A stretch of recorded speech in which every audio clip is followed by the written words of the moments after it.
Hello everybody and welcome to Friday Q&A. So this is a chance to just kind of like deep dive in on something, a tool or I don't know if we want to get into techniques in these live streams in these live streams, but we definitely want to look at tools a little bit and those functional things that make life easier. And today we're starting with a master class really on marker paper. Now, you can only see so much of my studio here, which is kind of by design. When I set up this desk, I didn't want it to show the mess that is normally around me. So like just off here and just off here, I've been emptying out all of my dresser drawers recently, all of my cabinets. I've gone through closets and I've pulled out all the paper from all the hiding spots. Now, I haven't gone through all the boxes because I didn't get up into the attic and we did just move a couple of years ago. So there is paper that I don't have here that I do have experience with, but I'm not kidding. This is just one stack. So, and I have I've got at least 10 stacks here that I've got divided up. Now, to be clear, I did not collect all of this in 1 month or 1 year. This is like a lifetime of working. Some of these I've had for several years, many years, but the papers are still around, so I figured we could talk about them if the question came up. So I'm going to talk a little bit about marker paper first, but then we will kind of open this up and we'll just start testing some things and get really casual about it. If this is the first time you're joining me, my name is Amy Shulke and I'm a technical illustrator, which means that, well, have you seen those drawings where there's like arrows and things pointing to the different parts? Educational. I do that kind of illustration and I do it for publications. I've worked for universities and a few corporations, done contract work. So I didn't just pick up markers yesterday. My art field that I'm trained in, it revolves around information. So I'm kind of an info geek.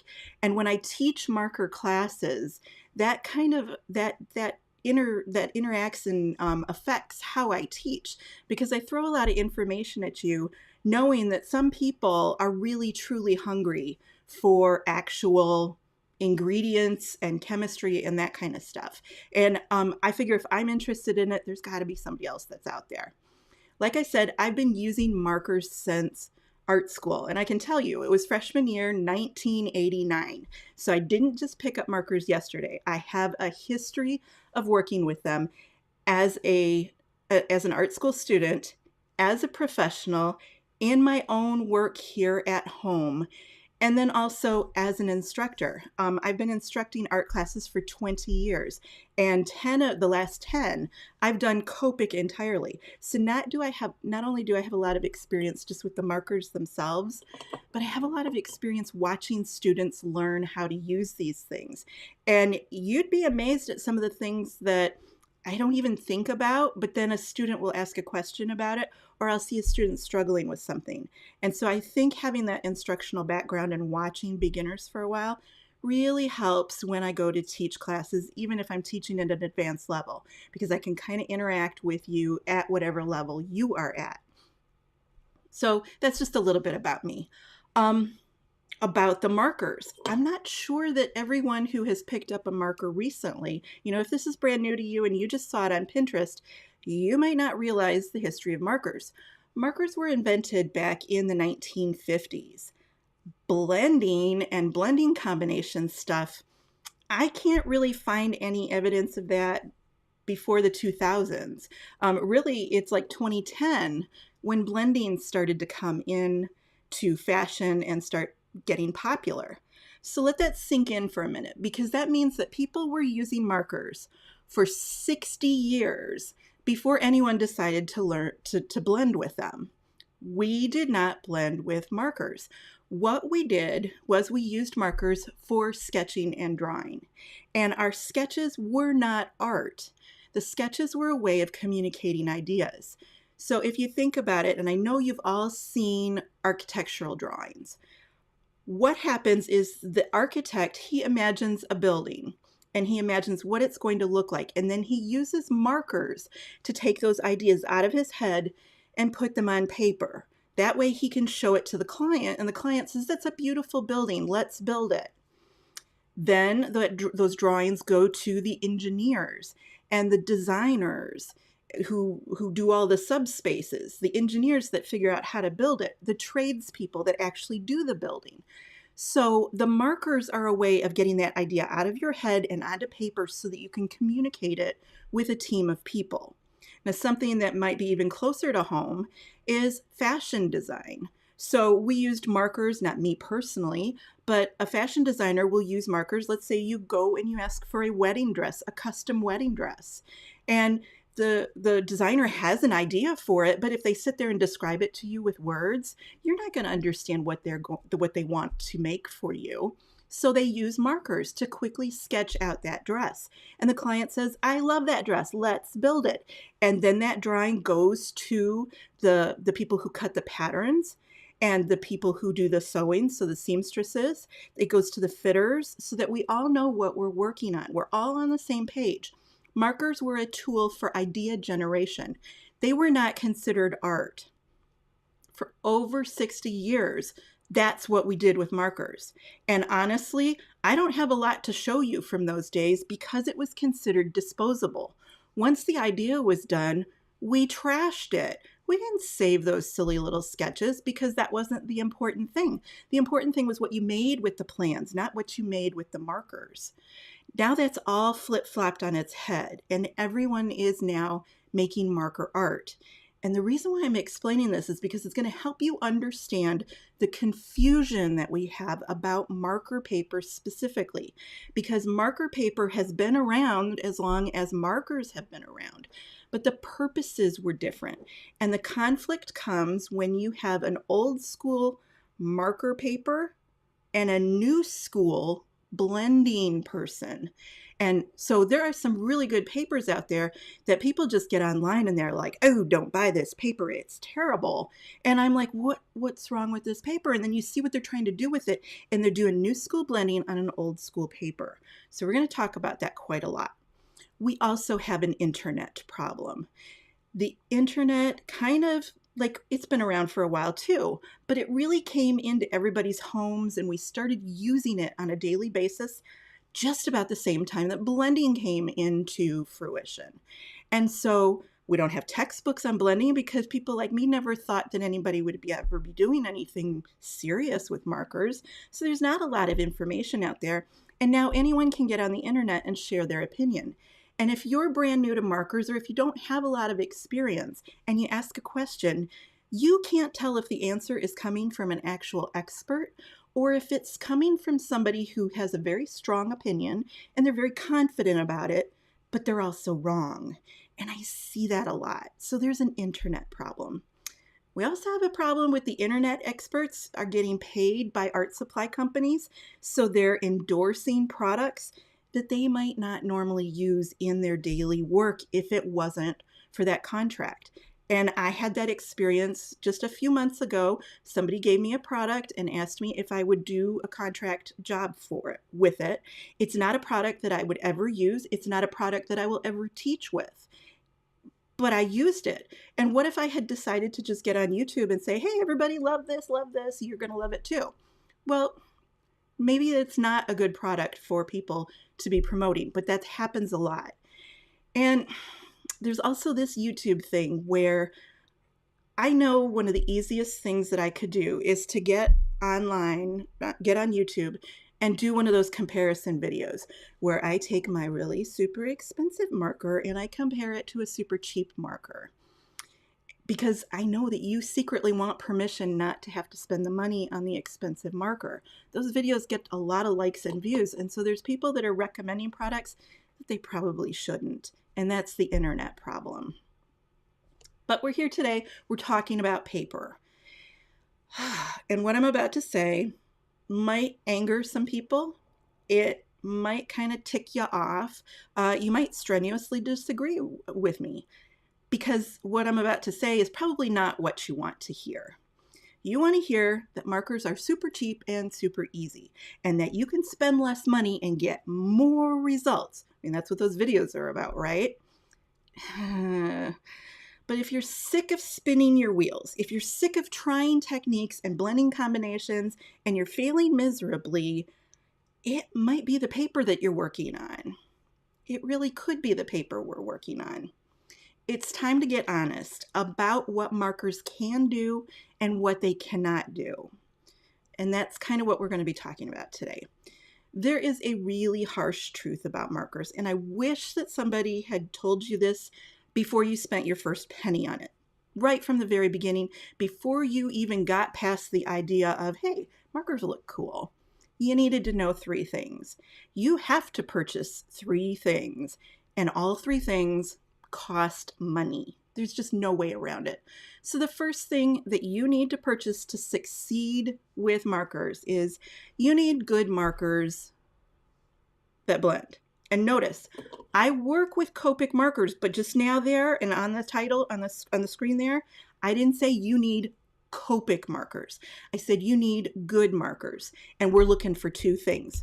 We're looking for good marker nibs that aren't too juicy, that aren't too dry, that are springy enough if you're drawing with them, or firm enough if you're doing detail work. You need good markers with good nibs. And then what's inside the marker is also important, because anybody can make a red marker. The reason why some red markers cost more is because that manufacturer is using a red ink that wants to blend. Red ink is incredibly stubborn. It grabs onto paper fibers and it doesn't want to move. So if you're using a cheaper marker, one of the reasons why it's cheaper is because that's an ink that is not in high demand because it's hard to work with. And so you think you're saving money, but you're actually getting a marker that makes your life really hard. So the first thing that you need to spend money on is good markers. The second thing that you need to spend money on, and this isn't an option, you need ink refills. Every single one of these markers needs a refill. And I've been doing this refill series on YouTube. You can see the first 2 episodes. I've already got those out. The next 2 are coming. But every time you use a little bit of ink, the ink goes down in the marker. And every time the ink goes down in the marker, this tool here, and that's what it is, this tool works less effectively. So long before your marker ever gets dry, you can't blend with it because it's not feeding enough ink to the nibs.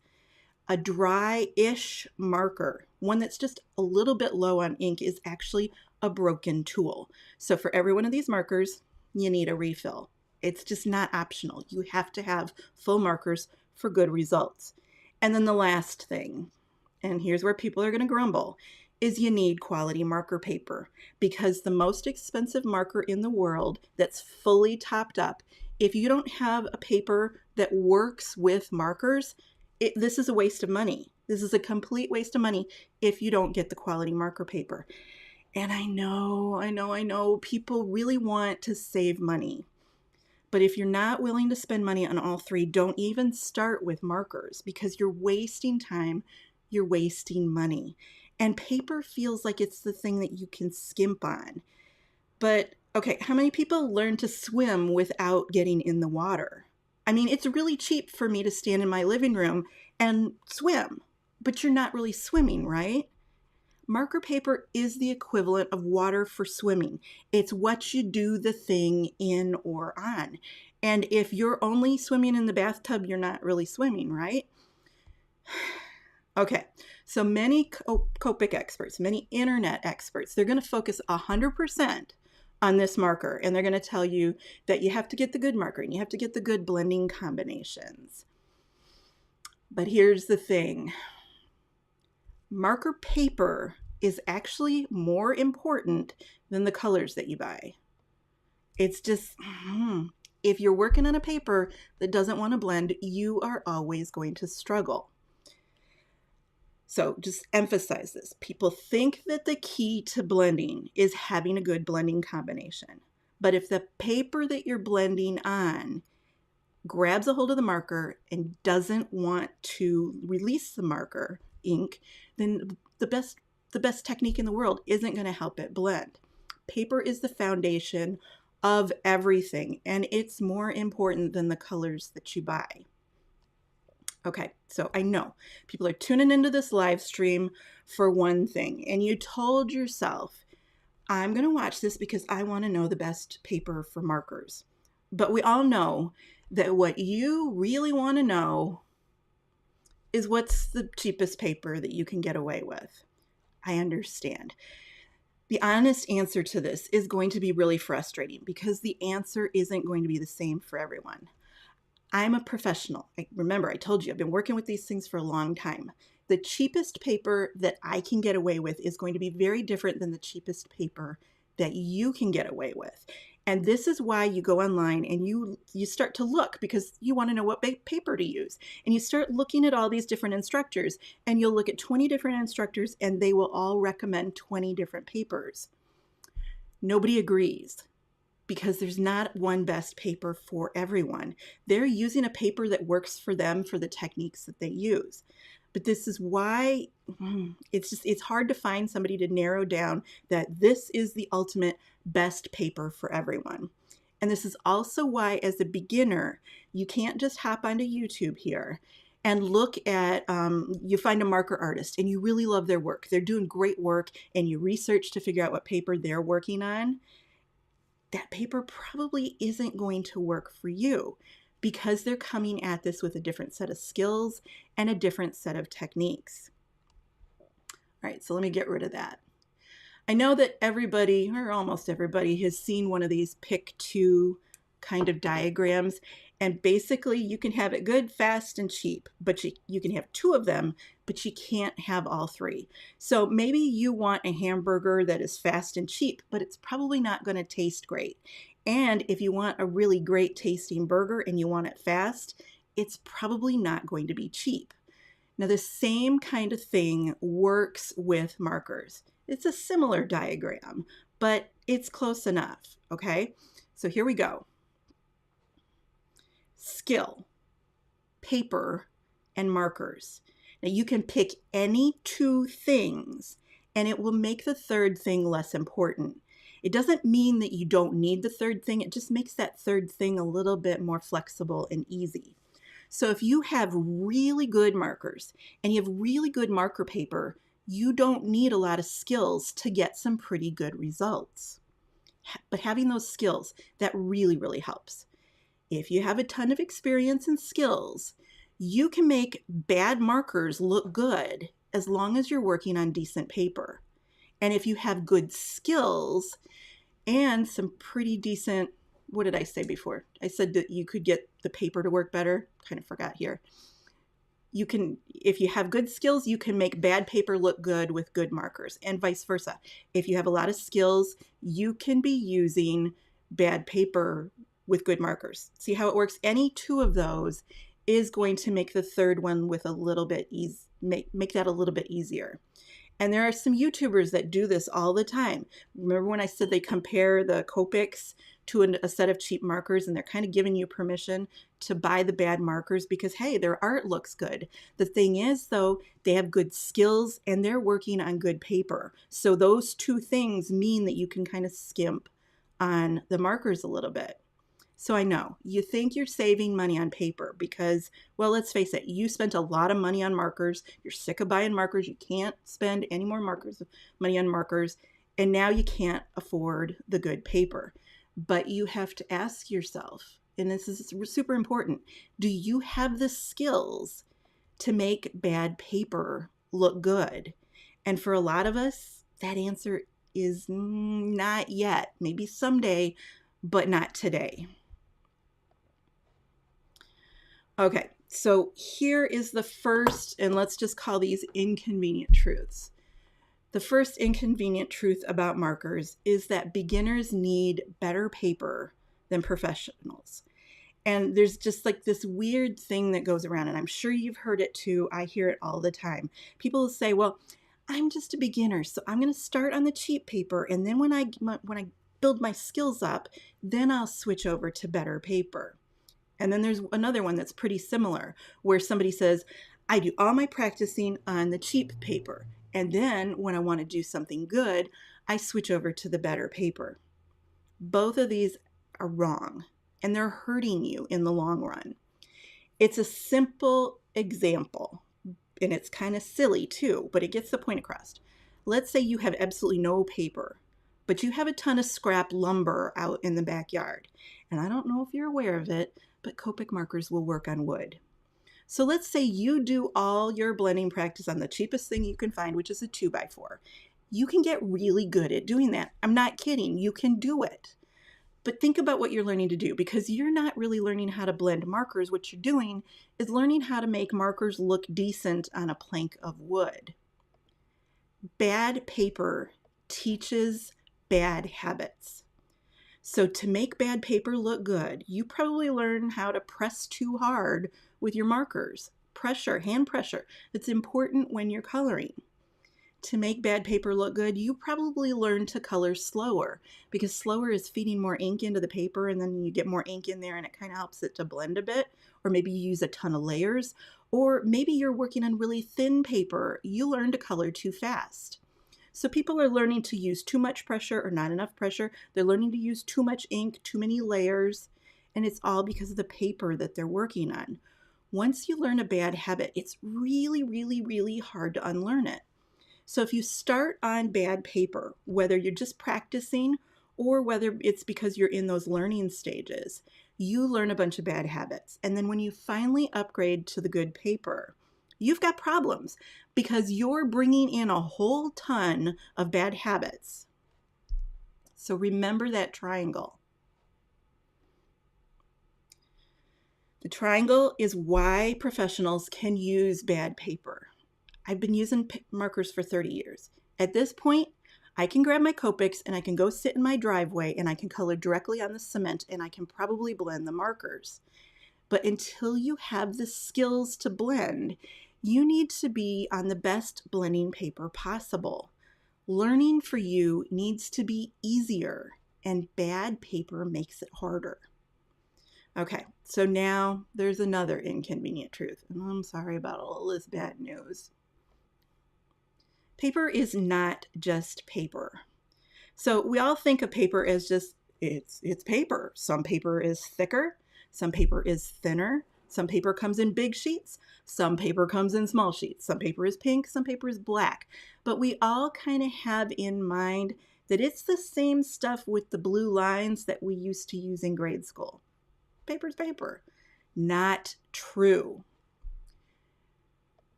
Whoops, that's a big graphic. Didn't realize that one was coming. Every paper has different characteristics, and that's why when you go to the art store, there could be 2, 3, 4 rows of art paper, because paper isn't just paper. Every paper has a fiber content, which means that it's either made with cotton.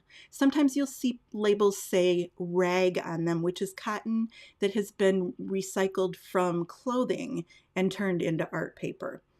Some papers are made with linen. Some papers are made with kind of grassy type things. Hemp is another thing that's making a big appearance.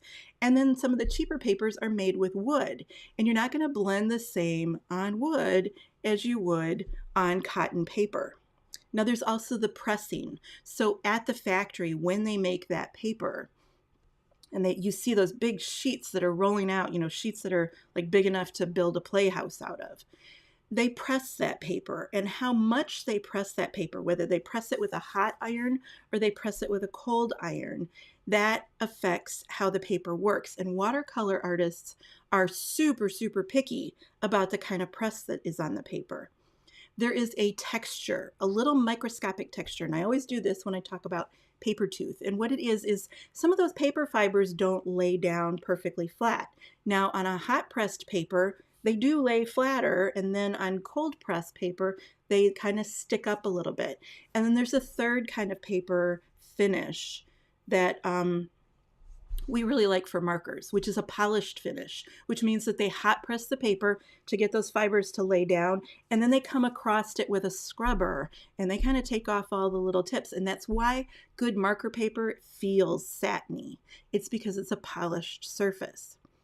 As marker artists, we don't want paper that has any texture pressed into it. So every once in a while you see some paper that I think they call it linen embossed, and it has kind of a grid pattern to it. We don't want that with markers because it makes coloring more difficult. And sometimes paper has like a vellum surface that it just makes it harder to go over that and get a clean layer of ink. Sandwich layers, super important. This is kind of a modern invention, and we will talk about composite papers, but think of them as two pieces of bread with something special in between. And when we get to these composite papers, I'll talk to you about those more in depth. It'll make more sense when we're looking at it. And then the last thing, and notice that this is last on my list, and it's usually first on everyone else's list. You ask what's a good marker paper, and people will say, well, you just need some cardstock that's thick enough so that the paper doesn't, allow too much ink to bleed through to the backside. Thickness is important. It's not something that I take lightly, but it's dead last on my list of things that I want to look at when I'm picking out a good marker paper.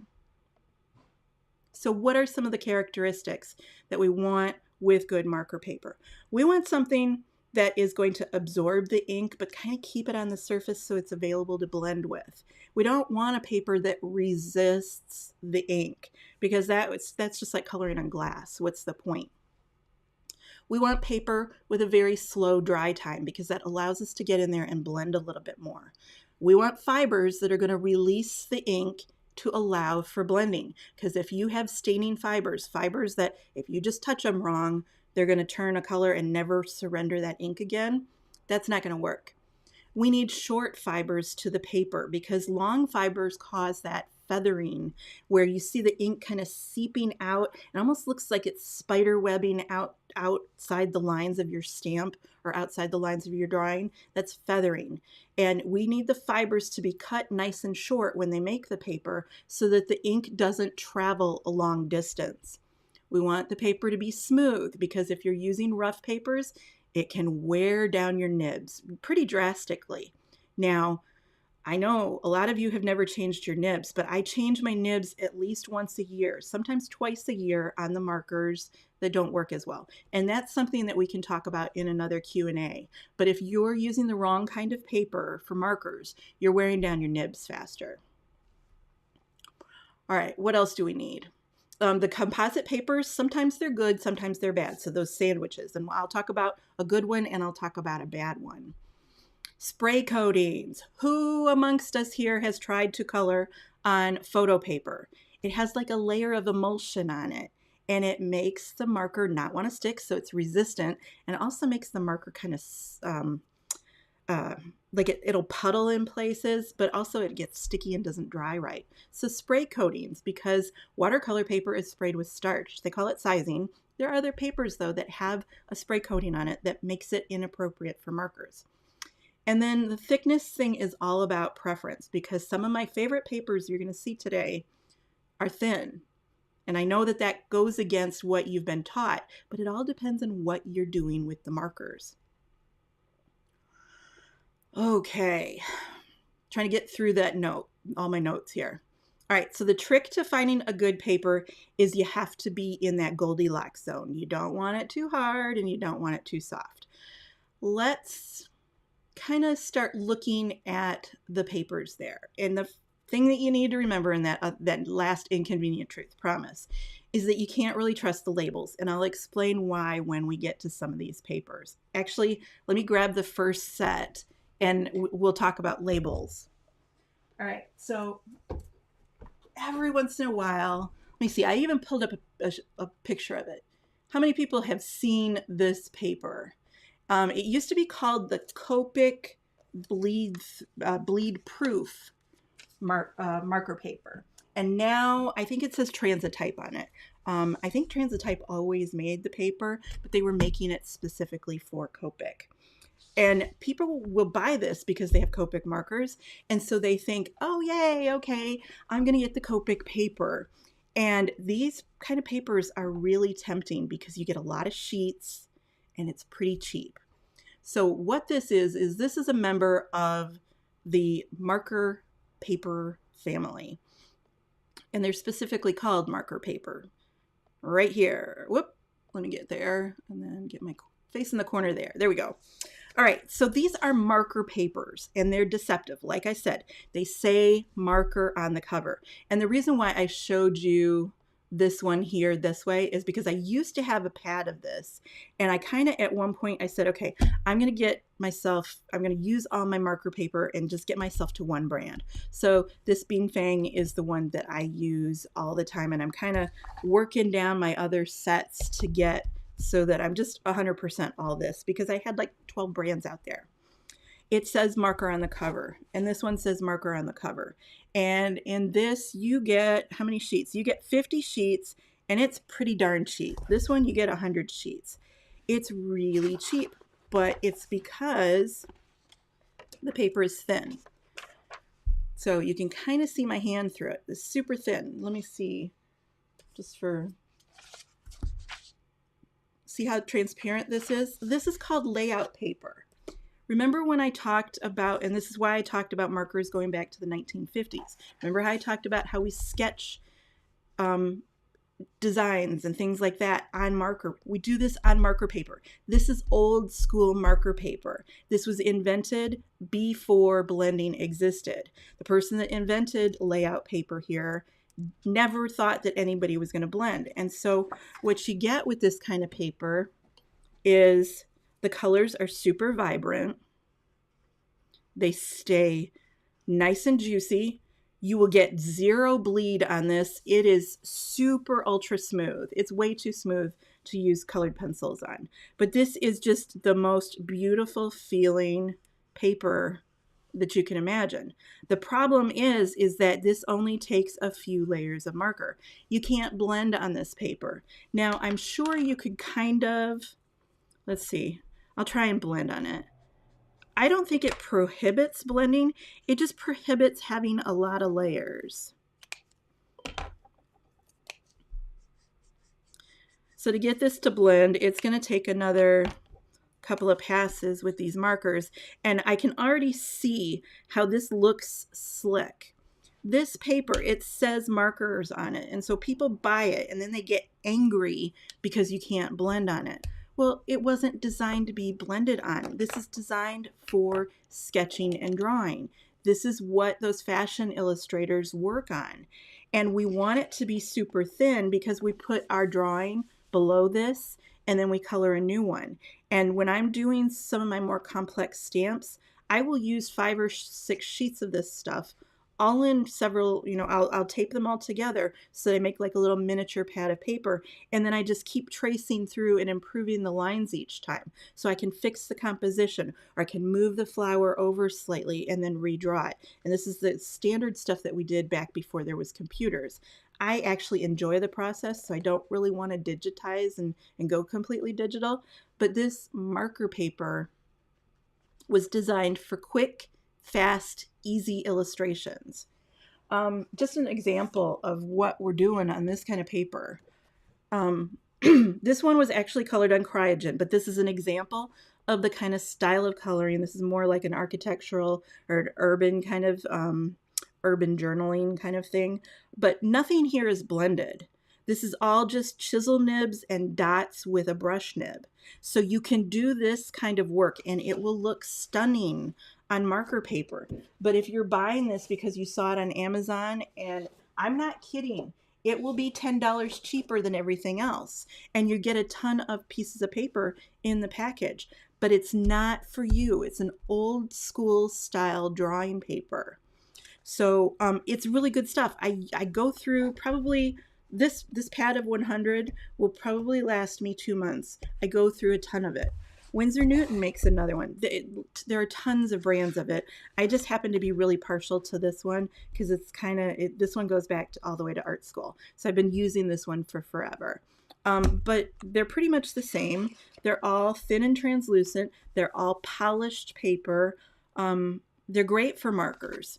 And they say marker on the cover, but it's not your kind of marker. So you have to resist the siren's call of the cheap and inexpensive paper that says marker on it, because it's not for you. All right, so the next one that people you get tied up with it and you want to use it and you think it's for you. Mixed media paper. Now, the thing to remember about mixed media paper, well, let's just read what it says it's supposed to be. Okay, so this is a medium weight paper for wet and dry mediums, including, so I can use watercolor, I can use acrylic paint, or pen and ink, or pencil and crayon and charcoal and marker and collage.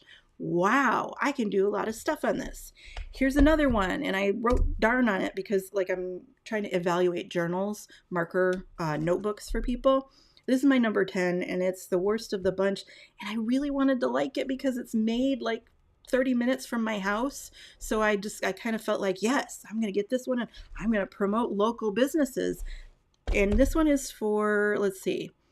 Says great for most drawing tools, pencils, pens, inks, pastels, you name it. It even says that, you name it, on there. The problem with mixed media paper is they're trying to meet a big market. They're trying to please everybody. And what happens when you try and please everybody? You really don't really satisfy anyone. Mixed media should just be called mediocre. It's mediocre for watercolor. It's mediocre for markers. It's mediocre for everything because it does a little bit of this and a little bit of that and it's a people pleaser. So don't waste your money on mixed media paper. And there's a lot of people that are working on, what is it? Canson XL mixed media. And I can understand why people think that that's going to be the good one, but it feathers a little bit too much for markers for my taste. So I don't teach on mixed media paper. If you think you're going to be combining watercolor and marker and colored pencil all together in the same project, then you want mixed media paper. But if you're doing just mostly marker, there's better papers out there. All right, so there's that Copic trap. So I have a stack, and actually at one time I had a lot more of these. So I think some of them I've just never unpacked after the move. Copic makes markers, and I think every once in a while, like maybe every 3 years, somebody wanders into the Copic boardroom and they say, you know, you guys make markers, you should make paper too. And so what Copic does is they just say, yes, we should make paper. And they go whole hog on it, and they come out with 5 or 6 different kinds, and then they do a terrible job at marketing. I love Copic to death, but their marketing, not so good. I don't understand why. Because they could corner the market on marker paper if they let themselves actually investigate and study and come up with marker paper that's halfway decent. Now, this one is, I think this is, what is this? This is their custom paper. Not impressed. There are like 5 of these out now. One's got a red cover, and we'll talk about that in a little bit. One has a blue cover, I believe. But then not 10 years. This is not that old. Just before that, like they canceled this one to make these. And this was a lovely little marker journal. I kind of wonder if because maybe it was Imagination International that brought this book out. This is a lovely little journal. It's got some nice paper to it. It's not bad paper. It's not the best paper I've tried, but it's hard to find good paper that's in a journal format. So I loved this thing, and then poof, it was gone. I just don't think they give their products enough spotlight, and then they don't stick with them long enough. And I think they get kind of greedy that we're going to do old school paper and new school paper and blending paper and journals, and they do too much. If they just did one paper at a time and really educated you on how to use it, I think they could really sell a lot of paper. But right now, with the current marketing strategy that they've got, not so sure. This one, the teal cover, custom paper, I don't love it. Other kinds of paper. So drawing paper. Here's my stack of, this is just a little bit of my drawing paper. And again, I'm trying to analyze journals. This came in at my number 7 out of the top 10. Here's where I've tested it. It didn't really blend so well. It took a lot of layers. So let's talk a little bit about testing. When we're testing papers to see if this is a good quality paper, something that we want to be using, you'll see online people testing, and they test in squares. Raise your hand if you color squares on a regular basis, because I don't ever color squares. So why would I test paper by coloring a square? Or they color a sphere and they color it in some weird marker colors, and then the next paper they test with some other weird marker colors. You want to simulate real life conditions as closely as possible. So what I do is I grab a kick butt combination of markers. And I'm serious. I make it as hard as possible. You want this one to make your life really hard. So this is R29. This is a staining marker. This is going to reveal the flaws in any marker paper that you come across. R29. G28 is another one. That one is a vicious little marker. It grabs a hold of anything cotton and it won't let go. So you want to find the biggest staining marker that you own. And then you want to use that staining marker in a blend that is really hard to do. So this is R29 to R24. Notice I don't have that 27 in there to make my life easier. I'm jumping straight to 24. And then I don't have the 22 in here to make my life easier. You go 21 or 20. You want the most difficult blending combination that you can get your hands on. And for you, that might be different if you have different markers in your collection. So you want a difficult blending combination, and you're not going to do any of that. Remember how I said that you can change your technique if you have experience? So one of the coping mechanisms for working with bad paper is coloring light to dark. I don't know if you're aware of it, but that's why people color light to dark, because it makes blending easier. So here's my, and I've already done this, but I'm just going to do it one more time. I color like I would normally color. I normally color with a flick stroke. I normally color dark to light. So I'm just simulating those same conditions with this kick butt combination. So there goes that R29. The paper feels a little bit rough under that nib. You want to observe. Don't be watching television while you're doing this or having a conversation with somebody online like I'm doing right now. You want to pay attention to what the paper is telling you. So that was the R29 going down, and I give it a little bit of chance to soak into the paper and kind of start to bond. And then I come in with that 24. And I don't give it too much ink. I'm not trying to encourage this to be a good blend. I want it to be a bad blend, because if it's a bad blend right now, it's not going to be a great blend when I use it later. And then here's this marker that's technically a little bit too light to blend with that 24. And what I'm doing is I'm kind of giving that 21 up into the R29, because I also want to see what happens when a high solvent marker hits that stubborn marker.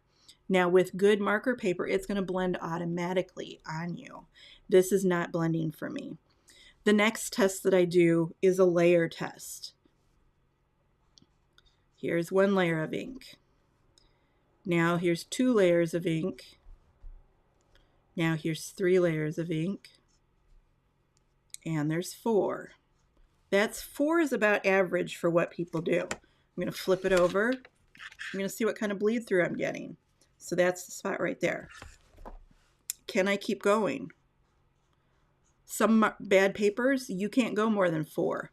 If you can't go more than 4, it's going to start to look kind of super dark, slightly oily. You might see it reflecting a little bit of light, almost like an oil sheen. This paper, when I tested it, I got 9 layers out of it before it started to look slightly sticky. And then I test for feathering. So I just find the point of my marker and I hold it down and I go 1 Mississippi, 2 Mississippi, 3 Mississippi, 4 Mississippi, 5 Mississippi, 6 Mississippi.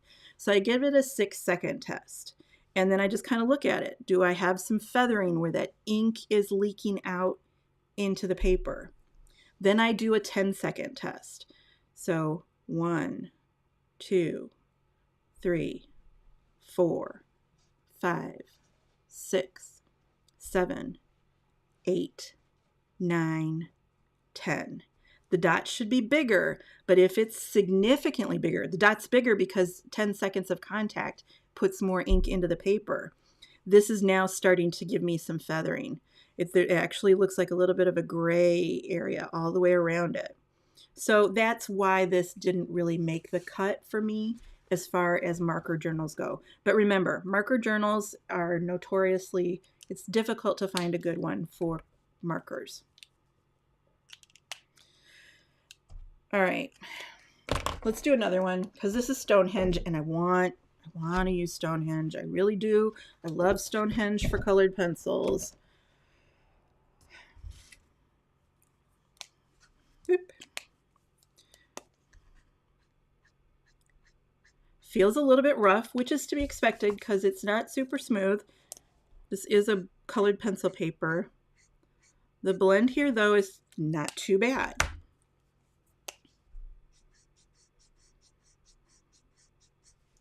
Okay, give it a hit of that. Not too bad. Looks pretty good. 1, 2, 3, 4, 5, 6. 1, 2, 3, 4, 5, 6, 7, 8, 9, 10. Yeah, there's a lot of feathering there, and it seeped through the backside. So to keep from wasting paper, I'm just going to slide something underneath it. This is just a Wendy Vecchi thing. I'll slide that under there so I don't ruin too many more pieces of paper because we're about to do that seep through the layering test. So there's 1, 2, 3, 4, 5, 6. Kind of getting there. Like when I put that stripe down, it looks a little juicy. Yeah, it's mostly coming through. I don't really mind marker paper coming through like that because that tells me, and I will ask to look at the back of students' papers because I want to see how much ink you've used. Something like this just tells me you used enough ink to get the blend to happen. So this isn't bad. Let me give it one more. I lost count, but we're like at 8 maybe. This isn't too bad. And actually the reason why I don't work on Stonehenge more often is this. Looking for the right marker. Where is it? G46, where are you? There are some markers that will just shatter on their own when you get too much ink in.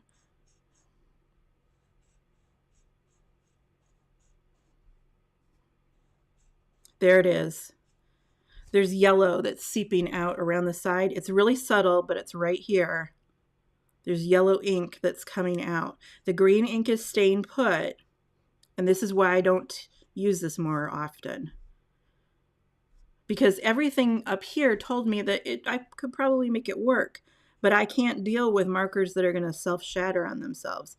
Yeah, there's actually yellow seeping out around there. So, unfortunately, I really like Stonehenge, but not the greatest for markers.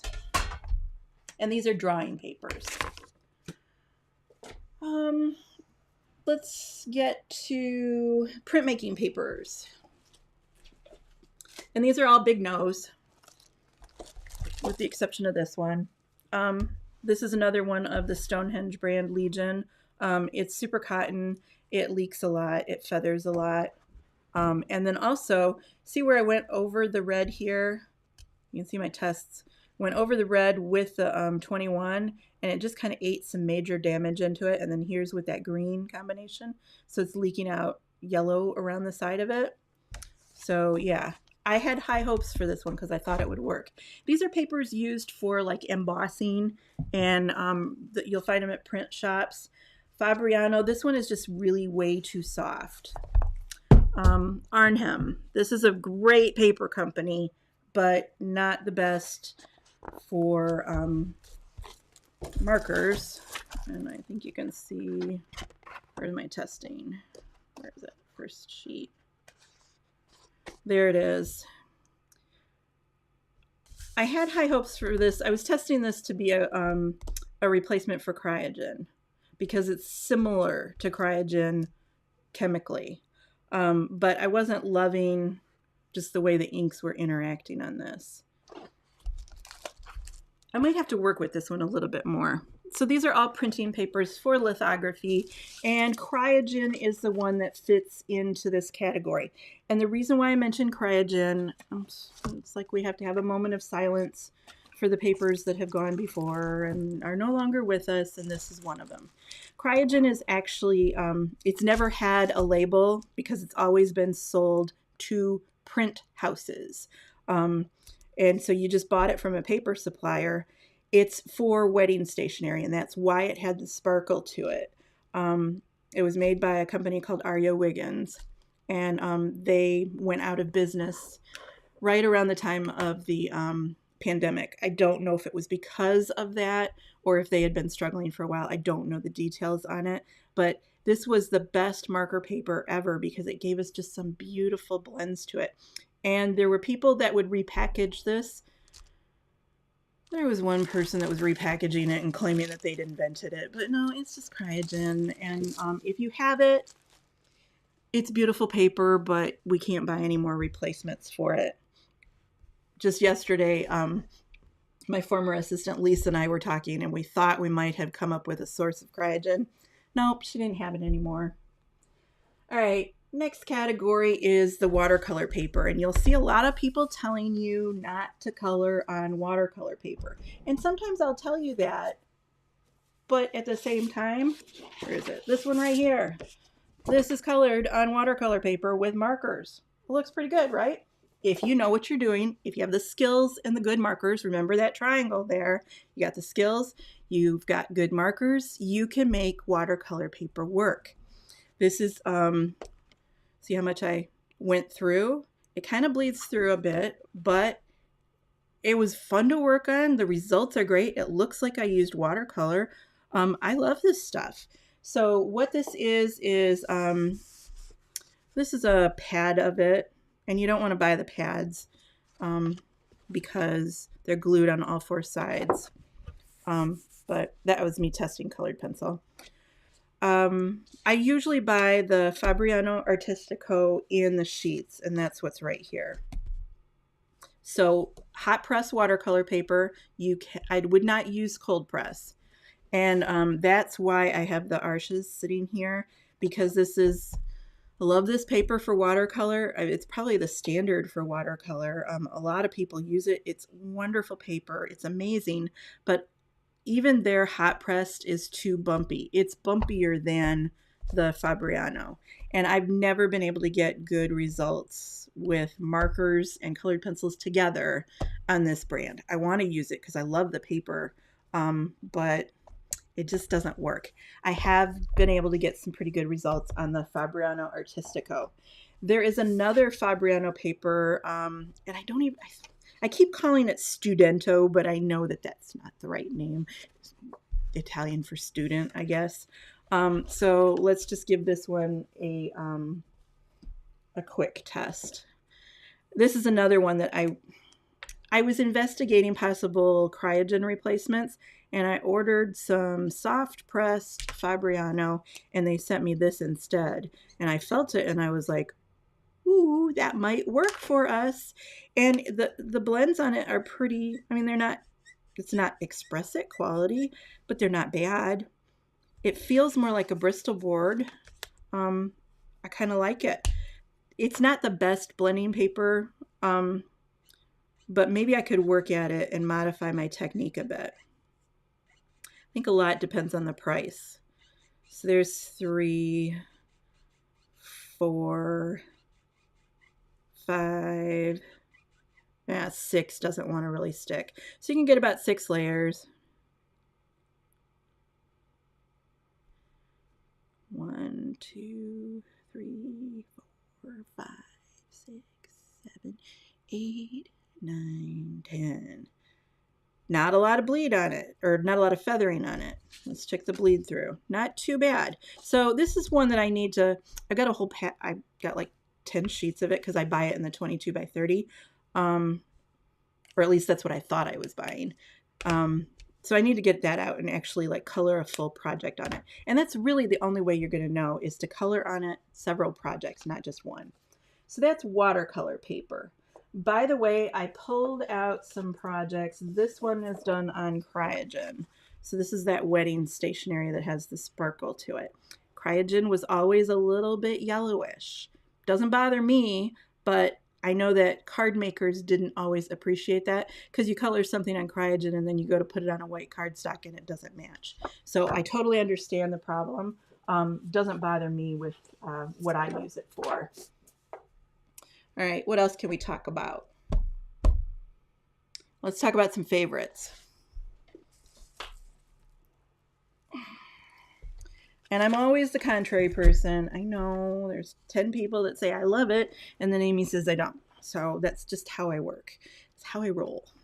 All right, so Yupo, I wasn't sure how to classify this, but a lot of people are working with Yupo and colored pencils. So then every once in a while I get somebody that asks me about it. And Yupo is not really paper. This is Yupo, and Yupo is plastic. It's plastic that is milled super thin, and it's kind of got a slight pebbly. It's not pebbly enough to actually feel it, but it feels like velvet. And it works pretty good with colored pencils. I'm not a big fan of it at all, but it doesn't work with markers. And the reason is it's kind of like coloring on the windshield of your car. So you put down some color, and the color is nice and vibrant, but that's going to take forever to dry. And then when it does dry, it's going to be slick. And then what happens is you go to blend with it, and look at what happens. It just lifts right up. So this can happen on marker paper, that layout paper, the thin stuff that I like. When you try and blend, some marker papers do this. Yupo does it because the ink just can't bond to the plastic. So that's Yupo. And no, you can't blend on it. This feels to me, when you're trying to use markers on it, it feels to me like, remember how we used to finger paint, and you dig into the finger paint and you can get back down to the surface of the paper? That's what Yupo reminds me of. It feels like we're finger painting. You can already tell that I don't love this. This is Sketch Bar, and it's called a mirror pad. So remember, I told you that we had some composite papers coming up. This is a composite paper, and the way that you can usually tell that they're composites is it'll tell you that it's bleed proof, that it won't, like, you can color on both sides. So there's the tests that I ran, and there's the other side. You can literally color on both sides of this paper. The problem is, and the reason why I don't like this, is I was only able to get 4 layers onto the paper, and this looks oily and it looks tacky. So some composite papers are good. This one, not so good as far as I'm concerned, because I can't get enough ink on here to get a decent blend. Because if you're blending, you got your R29, that's layer 1, here's layer 2, here's layer 3, and you better hope that you didn't make a mistake, because you can't really go back and fix it without it looking oily here. And this is actually, I can feel it. It's tacky against my finger. Like you're running your finger across, and then you can just tell, blindfolded, that the ink is just kind of sitting there. It's got nowhere to go. And what's happening is that this paper is actually, find a pen or something. There's a layer of like vinyl film. And then they put a surface of drawing paper here and a surface of drawing paper here. And that's what makes the composite or the sandwich. It's just like plywood. So depending on how thick this layer is, that determines how much ink you can get on the paper. And this is just a thin one, because they're only giving you a little bit of coloring surface to work with. You just can't get very many layers on there. So if you're somebody who is doing, remember I showed you the building, if you're doing quick sketches, if you're in an urban sketching club, this might be pretty good paper for you, but I don't think it's great for blenders. And then we have the B marker paper, and everybody keeps telling me, have you tried B? Have you tried B? Do you use B? Or can I use B in your class? You don't love it. I'm sorry, guys. I just really don't love it, and I keep trying it. So Yeah, I think this is actually both they're the same paper, just one is bound in a pad. So there's the test.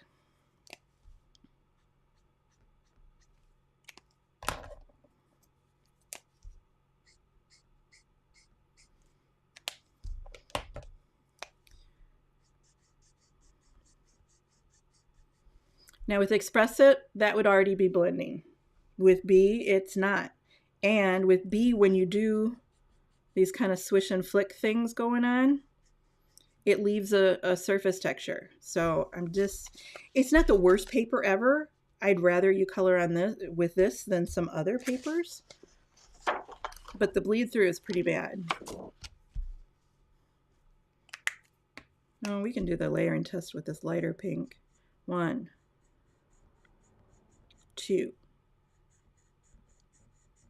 3.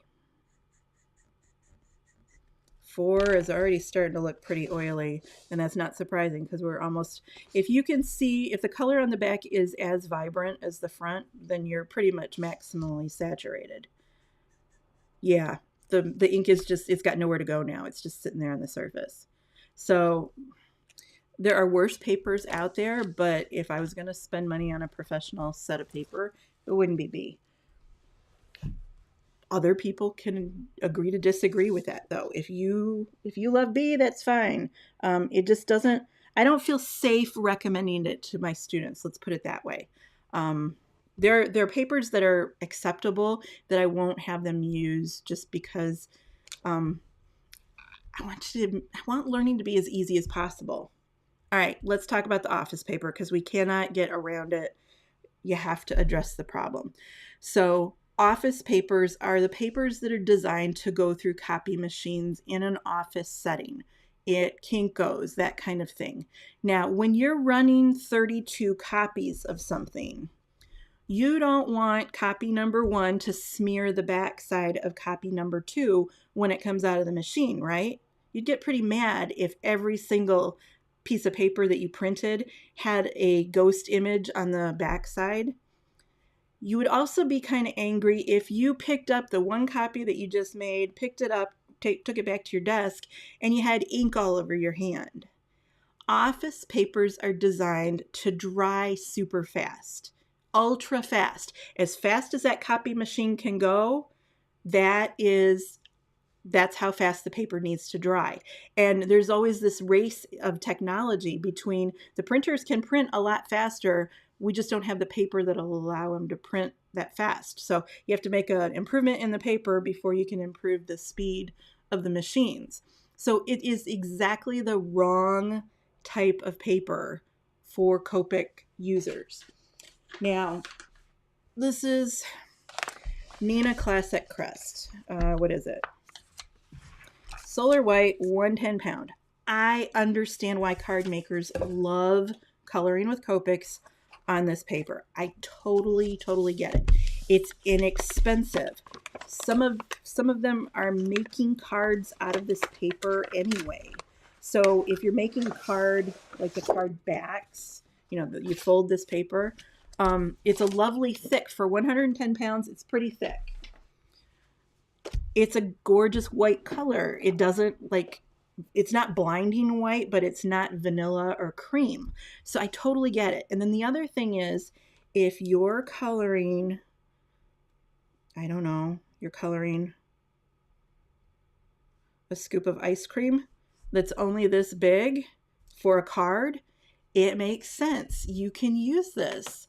It's not the worst paper in the world, but it's really the only office paper that I can tolerate. If you are coloring large images though, so like my average is 12 by 12. If you're coloring some of the large images like that, the blending here just isn't good enough for a large image. It's fine for small things, and I get that you like the white and that you've got this at home anyway. So yeah, okay. This is the best of the office grades, and it's the only one that I will kind of almost recommend. Here is my sad, let me let me show you what happened. Somebody was like, have you tested Hammer Mill recently? And I think I used it in my own copy machine. So I ordered Hammer Mill and I got the oversized stuff. So I have Hammer Mill to last a dozen years or so. This is what the label looks like. Whoops, there we go. This is what the label looks like. That's the Hammer Mill label. And this is the office paper that a lot of people recommend, and I don't love it.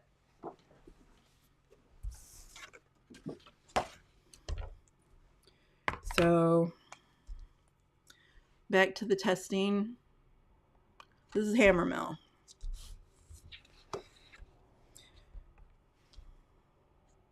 For a long time, I called this frog paper to avoid having to name it by name, but then they put a chameleon on the cover. So I think it still has a frog in some places.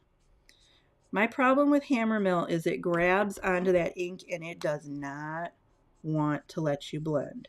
So you look at that right there. It doesn't look like I even attempted to blend. It makes your life harder. If you give this a ton of ink, maybe it's going to work. Maybe. Pray. I don't get it.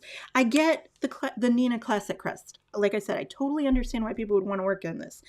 The people that are recommending this, I just want to give them a psychological exam sometimes because I don't understand. Please explain to me how you think that this is a good blend, because this is not. This is terrible. I can see every single flick stroke that I put down. Maybe it looks better with an easy blending blue. Maybe if you use light markers all the time, because lighter markers are easier to blend. I don't get it. I just don't get it. And with just that simple amount, I didn't put many layers of ink down there, and look at how much bleed through I already got on it. So just, I know a lot of people like Hammer Mill, and like I said, I just don't get it. So this is going to be one of those where we have to agree to disagree. It's whatever your preference is. All right, so I've got 2 more stacks of paper here. Let's go through the journals, because overall the journal paper is worse than my recommended set. So we're working from a little bit bad to the really good stuff. All right, so remember, in general, it's hard to find good journals. So this is number 6 on my list. It is the Crescent Render, and this is a composite paper. This has a little layer of liquid in there, or not liquid, film. It has film in there. It's really hard to rip. Like, it doesn't rip like regular paper, and when it does rip, it just kind of like separates. So there we go. It's just kind of, there it is, separating those sandwich layers. And then there's something in between that keeps it from going through. I know I don't like this paper, and I know I have some somewhere, so I didn't want to buy a ton of it, but because I was working on a journal recommendation thing. I got 6 layers out of this. The blend was mediocre, no feathering, so that was kind of nice. If you're coloring, if you're doing that urban sketching, this might be the one for you, but it's not for people who want to blend. And honestly, I don't feel like it's all that important. It's not a super high qualification on my list to have that bleed proof status. I don't color on the back side of something where I've already colored on something. It's just standard practice because you don't want to accidentally damage something. So yeah, the attraction for the render is that you can color on both sides, which is not a factor for me. Well, Finn, you got a sneeze? I'm so sorry. Bless you. All right, so number 5 on my list is the Ohuhu Spiral Bound. What is this called? Heavy, I don't even know what it's called. It's marker paper. It's their marker version. It's heavyweight marker paper, I guess. I only got 5 layers out of it. And the 21 ate into the 29. There is no feathering on the 6-second dot, but there is feathering on the 10-second dot. And I was really surprised because I thought that this would be better than it would be. Now here comes, this is number 6, but here comes my number 5. where Ohuhu totally shocked me. This one, like blind taste test, I'm amazed that it worked pretty good. This one is the Ohuhu Mixed Media, and I just already warned you saying that Mixed Media was not very good, but I like this one better than their actual marker journal. So Ohuhu actually hit it out of the park on this one, I guess. The blend, pretty decent. Not as good as Express It, but it's pretty good. I got 7 layers out of it. There is just a little bit of feathering on the 6-second dot, and there is quite a bit of feathering on the 10-second dot, but just between you and me, how many times do we leave the marker on the paper for 10 seconds? I mean, this is really stressing the paper out. The bleed through is pretty significant, and I think that's why Ohuhu does include this plastic layer. You're supposed to, yeah, see right there is where it leaked through when I was testing it. But it's not a bad paper. If you're looking for a journal, you could do worse than this one. It was number 4 on my ranking list. Some of the other ones are scattered around here because they're in different categories. All right, so number 3 is the Copic paper selections, and I believe this is, yeah, premium bond. So I have reservations about it, but it's not too bad. The blend on it was awesome, and at that point I was like, yes, this could be a recommended paper. It's a pretty good, decent weight on it. Bleed through, yes, but I thought that was pretty good. But I only got 5 layers on it. So if you're somebody who's doing a lot of blending, you're kind of like right there on the edge as to whether you can make a lot of corrections to your area. But this was a good blend, and I didn't have to go back and ease that at all. That's just the first layers. But it's not bad. Pretty good. This was my number 3. And that is Copic Paper Selections Premium Bond Paper. Oh, I'm pointing to it, but you can't read it. There it is. Premium bond paper. I hate it when they do metallic lettering on things. Now that I'm getting old, it looks pretty, but I can't read it. So premium bond paper is what that is. My number 2 notebook is Canson's The Wall.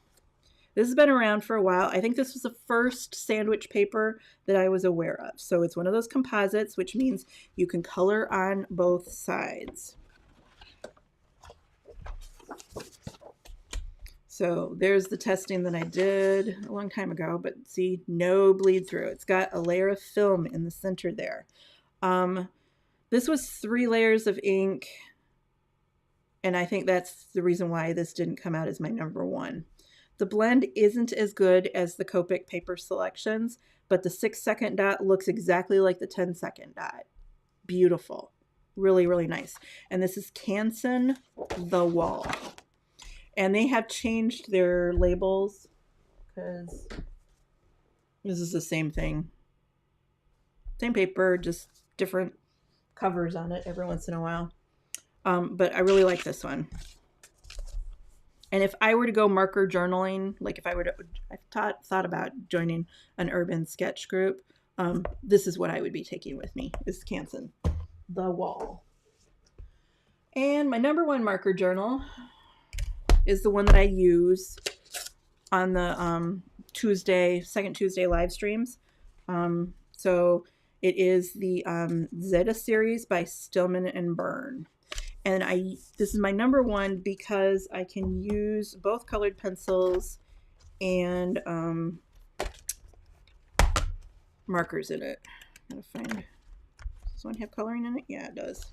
Yeah, this is the actual one that I use in those live streams. So there's December's project, and there's January's, and there is February's, and then there was March. So yep, I'm actually working in this one, and here's what the label looks like. It is Stillman and Byrne. Stillman and Byrne makes a ton of notebooks, so you have to look at the letter. See the letter right there? Zeta, Z. There's alpha, there's beta, there's gamma, there's delta, there's zeta. The zeta is the one that I like. They all behave a little bit differently. Let's talk about colored paper. Stillman and Byrne. Nova. So there's an N there. And Nova is a tanned paper. So this is toned tan. I got 4 layers out of it. The blend wasn't great, but really when you're coloring on toned paper, you're not going after exact blends anyway. You're probably doing more sketchy stuff. The 6-second dot I was super impressed with. It's tiny and tight. It got a little bit fat on the 10, but there's no feathering. So if you were looking for toned paper, Stillman and Byrne comes in a notebook, and it is the Nova, so N. Surprise, surprise, other colors of paper. You would not know that Amy would be recommending this, but this is Basil. Basil, which card makers know. It is Basil, what is this? Basil Basics. So it's basic. You can't get the ones that have the linen impressed texture on it, but yeah, I like coloring on blue. I've done a couple of projects on blue, and it's just regular Basil paper. There it is. And then craft as well. So lots to choose from, lots of colors to choose from. I can't guarantee that every color is the same exact paper formula, but if you're looking for colored paper, that's a good one. I did not like the Basil white, though. There are better whites out there. And I don't think that scrapbooking paper is actually the cheapest paper around. You know, you could do better. Best papers. I think this one is a special recommendation. What is this? 1, 2, 3, 1, 2, 3, 4, 5. So this would be number 6. This is Kent paper, and this is what the Japanese color on. You can see Japanese there, but you can order it on Amazon. By the way, I linked to a linked deli list that has my paper recommendations on it. This is Kent. They have a hard time getting a hold of Express It in Japan. And so if I have a student, and I've had 4 students now from Japan, I have them color on Kent. It's a little thinner than we're used to, but it's not a bad paper. So there's the R29, 27 over the top. This is not an automatic blending paper, but, and this is the reason why I don't color on it more often. The 21, it can damage that 29 pretty badly. It's just spreading out. 1, 2, 3, 4, 5, 6.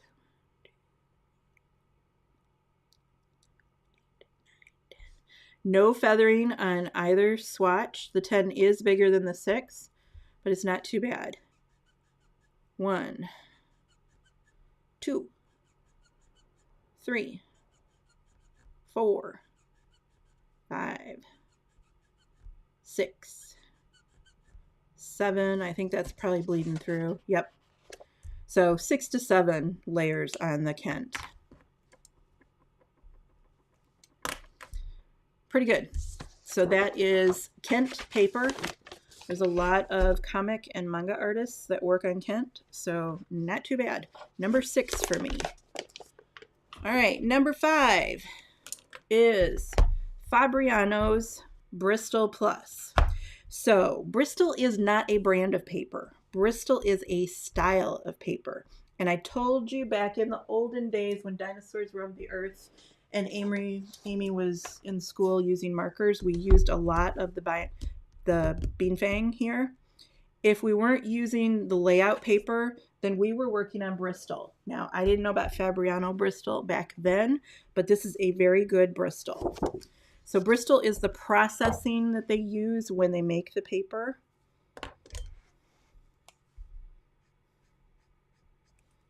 The colors look nice and vibrant on that. And by the way, if you're wondering why inks look better on some papers and not on others, it's all about where they store the ink.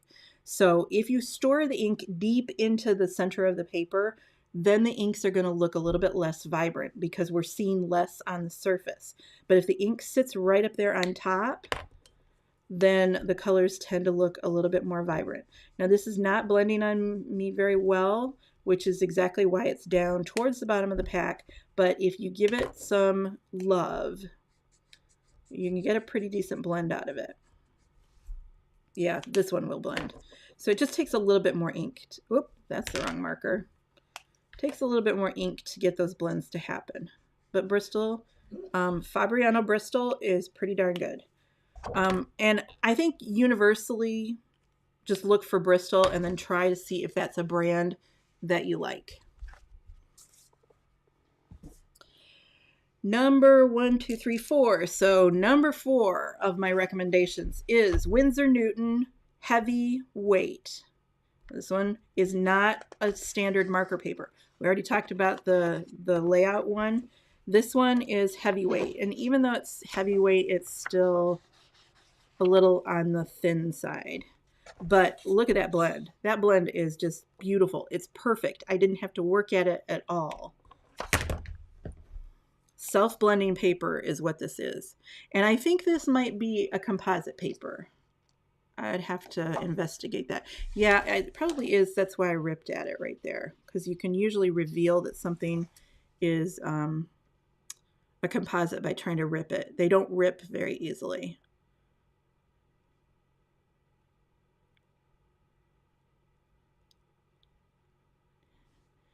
The 10-second dot and the 6-second dot are exactly the same size. That is awesome. 1, 2, 3. I'm going to have to slow down a little bit because the ink is kind of pooling up there. But it's not bleeding through, so this is a composite. Yeah, 4 is about the most that you're going to do because that's starting to get that slick look to it. So only 4 layers out of this. If you're working fast, this is a nice one. 4 layers.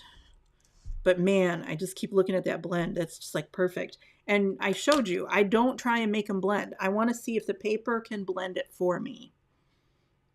So there we go. That is my number 4 paper, and it is Marker Heavyweight by Winsor & Newton. Number 3, and mine is old, so this is Perfect Coloring Paper. It is, we used to call it Holtz, and it is made by Transitope. Here is what the label looks like now. So there we go. Transitope Perfect Coloring Paper. I don't know what the deal is with Express It, but Express It is made in Germany. They ship it to Australia to package it into the packages. And then from there it goes worldwide. And the Europeans, even though they make Express It in Germany, they can't get their hands on Express It paper. So if you are in Europe and you are looking for a really good paper, I recommend the Transitope Perfect Coloring Paper. This used to be available in the US, and I just checked yesterday and I don't see it. I didn't see it on Amazon. I didn't really check really hard, but I bought my first pack off of Amazon. I think by the time they get their hands on Express It, it's gotten taxed because it's technically then an import from Australia. I think that's what the problem is. It's really expensive and it's hard for them. So Holtz Perfect Coloring Paper is what I tend to refer to it as, but it's made by Transitope. This is one of those papers that you have to really work at the blend to get it to happen. But that 21 over the 29 is not hurting it at all. And then right there, that's the blend happening with 2 coats of ink. And then this one might take just a little bit more. Not too bad. 3, 4, 5, 6. 1, 2, 3, 4, 5, 6, 7, 8, 9, 10. They both spread out a bit. Probably more spread than what I'm super happy with. So if you're coloring teeny tiny stamped images, you would need to be careful when you're hugging up against that line because the ink might feather right underneath the line, but it's not too bad. 1, 2, 3, 4, 5, 6, 7, 8, 9 looks like it's about it. Yep. So I got 9 layers out of Transitope Perfect Coloring Paper. That's awesome. Pretty good paper there. Again, this is the old label and the new label looks like that. And I would probably color on it more if I didn't have Express It. And if it was available in the US, because I can't recommend it to students here. Number 3, Copic paper selections, thick marker paper. This stuff is pretty good.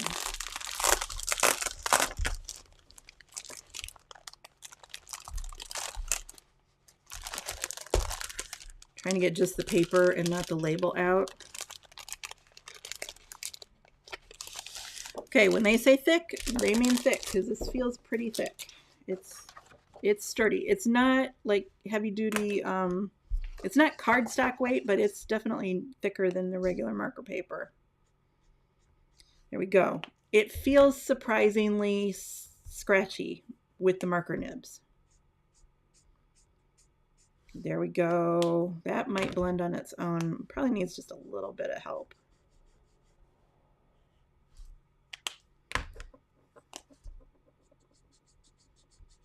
There we go. Now that's going to blend. Oop, I did that again. There we go. That's going to blend on its own now. Just give it enough ink and it will do it.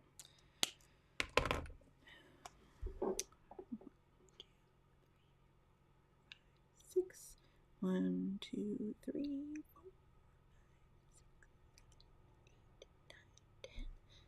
4. Okay, so there's quite a bit of spread on it, but as long as you know to look out for that, you just know not to give it up to the line for 10 seconds. 2, 3, 4, starting to look a little oily right there. 5, I'm going to check it on the back side. Oh, I think it'll take another layer.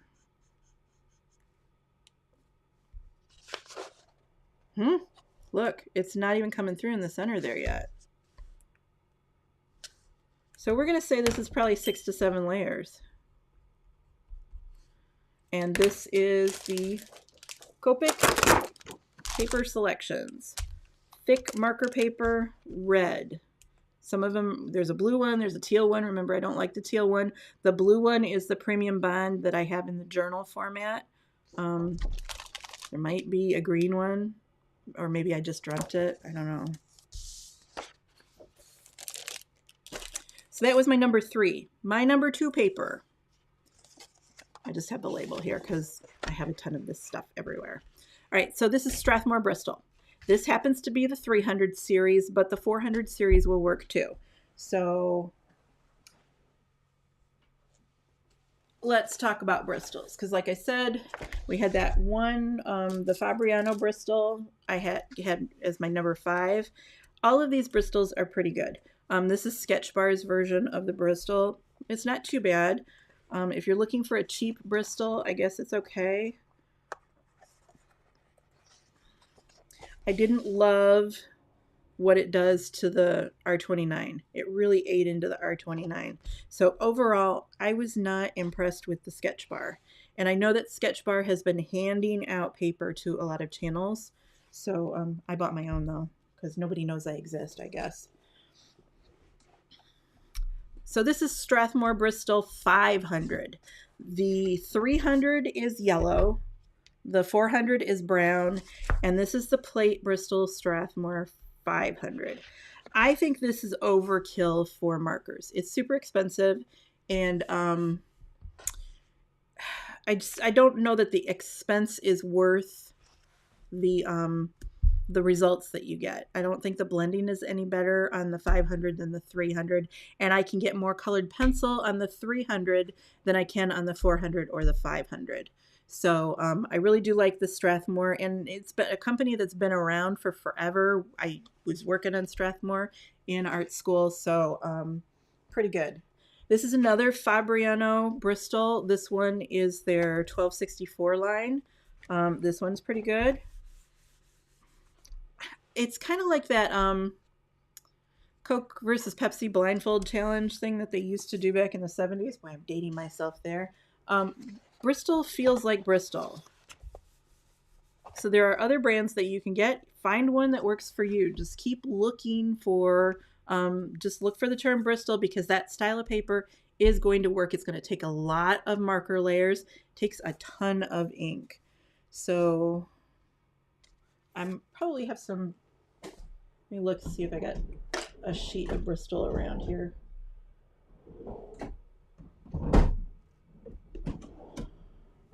Almost always have scraps. I don't want to use a brand new sheet.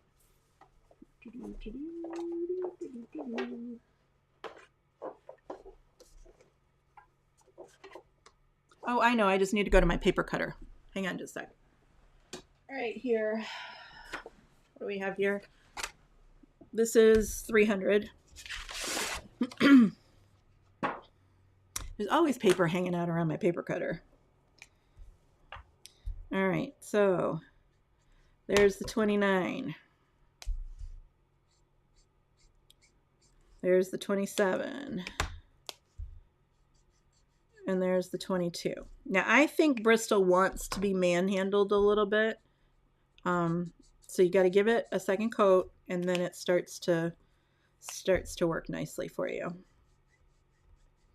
The markers look a little better on the 400, but I like the 300 because I can get the colored pencil onto it.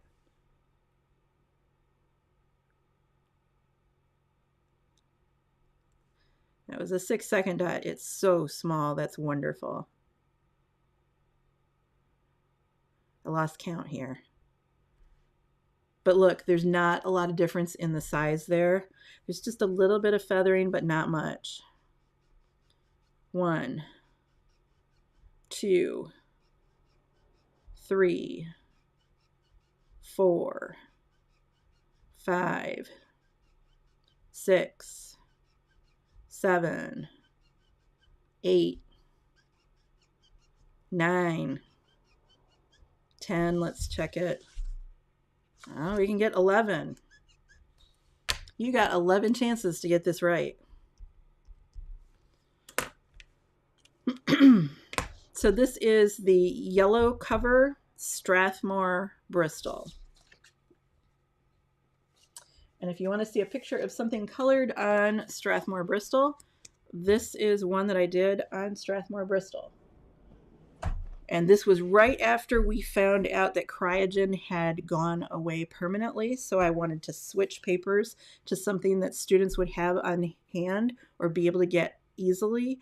And so this is me experimenting with the Strathmore Bristol. I'm better now than I was when I originally did this, because here I'm trying to get it to behave like Cryogen. So love this stuff. All right. So if you're a beginner, and you already know, Express It blending card. This is what the label looks like. People always complain that this paper is expensive. Well, if you're buying it 5 sheets at a time, yes, it's going to cost you $1.50 per sheet. If you buy it in the pack of 125 and you look for it when it goes on sale, this actually works out to be quite an economical paper. Now, yes, it is on the pricier side, but if you're paying 40 cents for a sheet of paper, and then the average card maker probably can get 4 projects on a single sheet, then that 40 cents becomes 10 cents per project. And the thing about Express It that you don't realize is you're paying a little bit more for the paper, but you're paying less because you use less ink. It takes less ink, fewer fixes to make Express It look good. Now, there are some downsides to Express It, not including the price. There's other things that are a problem with it, and I understand why card makers may not love working with it, because Express It has a slightly blue cast to it, meaning it's not a white, it's a blue white. Pardon me while I open this up. I had to slice it open with my tool here because I've never opened this package yet.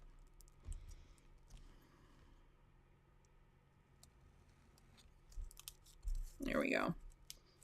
So Express It looks blue, which means when you put it next to white, it looks blue.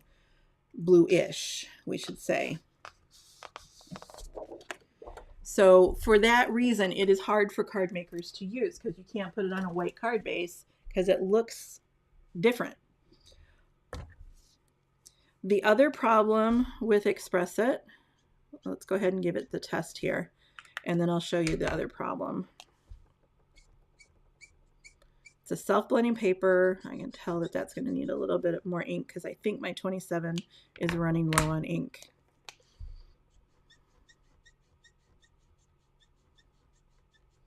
And this will blend for us pretty darn well. We call it the Copic fairy. Next problem with Express It, and somebody will always ask, when you put a layer down and then you look at it really closely, sometimes you can see little flecks in it. And those little flecks will show up occasionally when you're doing a card and you've blown the photograph up to be like a graphic on Pinterest. So sometimes you can see little flecks in it. But when somebody asks about it, I always tell them to get their nose away from the paper, because when you step back on it, you don't see it. Like, you don't see it on camera there. I can tighten in on this and you won't see it on camera. You have to really have your nose up against the paper to see the flecks out of it. 1, 2, 3, 4, 5, 6. 1, 2, 3, 4, 5, 6, 7, 8, 9, 10. Look at how small those dots are. Look at how similar in size they are. 1, 2, 3, 4, 5, 6, 7. How are we doing on 7? Yeah. So we got 7 layers before it starts to look oily. All right, problems with Express It.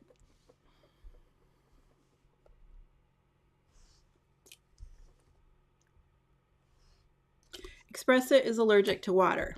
And how do I know this? How did I first discover it? Because I was coloring and then I sneezed on my project, and the sneeze damaged the project and I had to start over again. So you put some water onto the paper and look at what starts to happen. It immediately starts to pill. And that is true about almost every marker paper. They don't like water. So you cannot mix your media. You can't use a little bit of watercolor on this. And I don't even use water-based pens or pencils on it.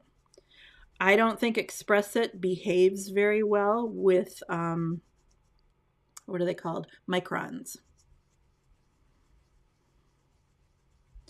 And I have noticed some inconsistencies with the batches of Express It. There was a time there where Express It was coming really thin. There it is, just rolling it back. Okay, what I'm rolling back is I'm trying to get to the core of the paper.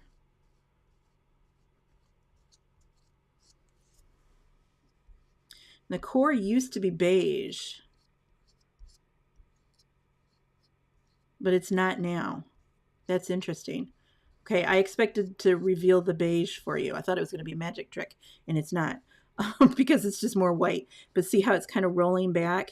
Express It as a sandwich paper. Now, remember with Render, I said that there was a polymer film in here, and it was the same with the sketch bar, and with the wall has a polymer film in it. Can't in the wall, this one. Express It is also a sandwich paper, but it doesn't have a film in the center of it. What it has is a layer of absorbent, almost like manila paper to it, and you feel it, and it's pretty rough in there. And what that does is, Express It is the opposite of copy machine paper.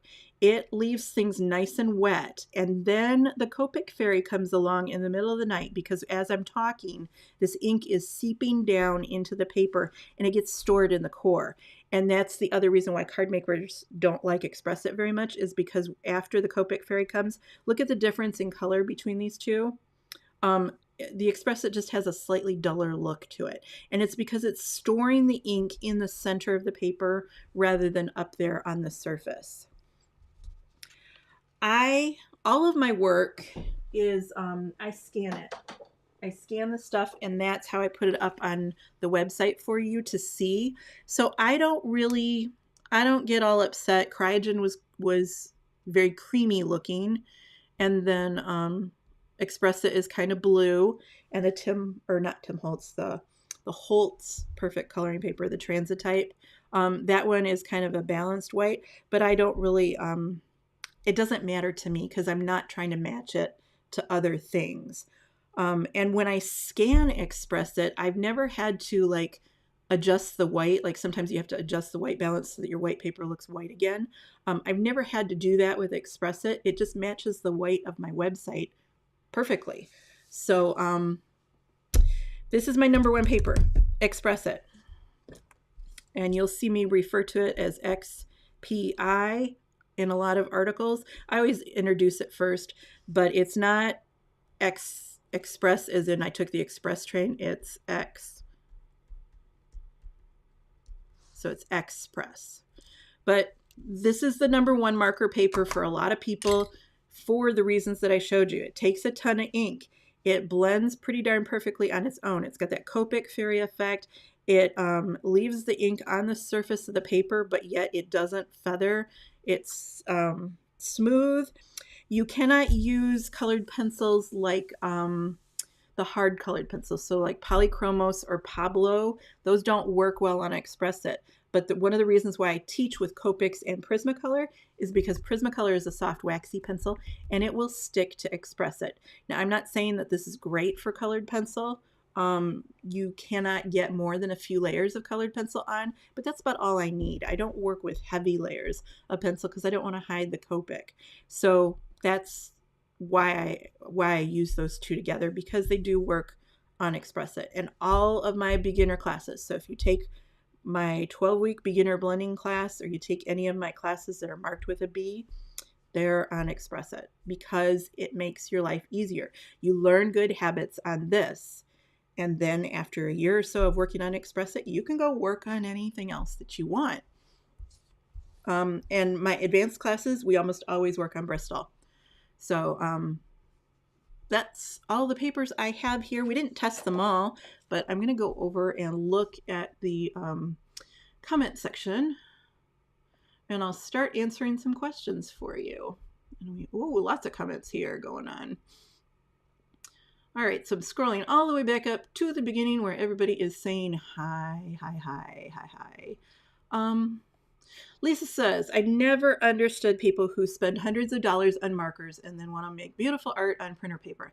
I don't get it either. It's paper is just so much more important. And I almost rather that you would buy 10 fewer markers and take that and invest it in the good paper, because it really does help, especially when you're learning. Heidi says, thank you for always giving us your very experienced opinions. I'm opinionated, yep. But yeah, I want you to have the information, and you know, if something doesn't work, then I'm going to tell you. And I try to admit when I'm biased about things too. I just because that's the only way we can learn, is if we share honest information. Oh good. Kenny says, I have a big order for refill and I'm still not done yet. I know people think that they can color a lot longer on those original markers than they actually can. Melinda says, every time I get a dryish marker, I order the ink. I bought all of my markers at once. That way my refills aren't such a big expense at once. That's a good idea. I'll also order a few in those colors surrounding it. Oh yeah. Okay. So she's saying like if her B24 runs out, then she's also going to order the B26 and the B23. And that's good because chances are you're using those markers together. So that's excellent. Good plan. I would make sure that you buy a scale right away, Melinda, if you don't already have one, and start buying the inks when your marker gets to about 13.2. I refill at 13.5 grams. But if you wait until you're super low, then you're almost like you're risking damaging the marker. And that's actually what the next video is going to be like. So watch for the video coming next Friday, because that's going to be talking about how we damage our markers by not refilling them soon enough. Heidi says she likes my sense of humor. It's an acquired taste. Oh, let's see.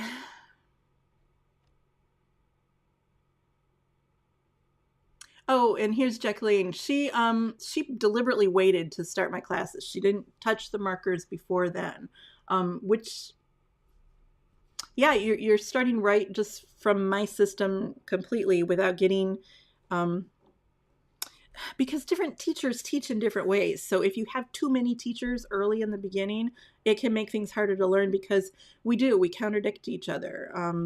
This one says always do this, and this one says never do this. So it's just kind of because we all do it a little bit different. Okay, Cindy says, especially when learning, you can't cheap out on the paper. You'll not get the results that will encourage you to go on. It's all an investment. That is a really good point, Cindy. I don't think people understand the frustration factor before they make this decision. You're just looking at the money, and I understand because it's not a cheap hobby. These markers they're expensive individually. They're expensive in sets. The refills are expensive, and the paper is expensive. So this isn't. And we all think about like you've been using Crayola markers since you were a kid, so you just assume that marker is going to be one of those like cheaper art forms. It's not cheap to get into oil paint, but markers seems like it would be. And what you don't realize is you get frustrated because you're working with good markers on bad paper, or you're working with good markers on mediocre paper, and you're using a technique that's maybe mediocre there.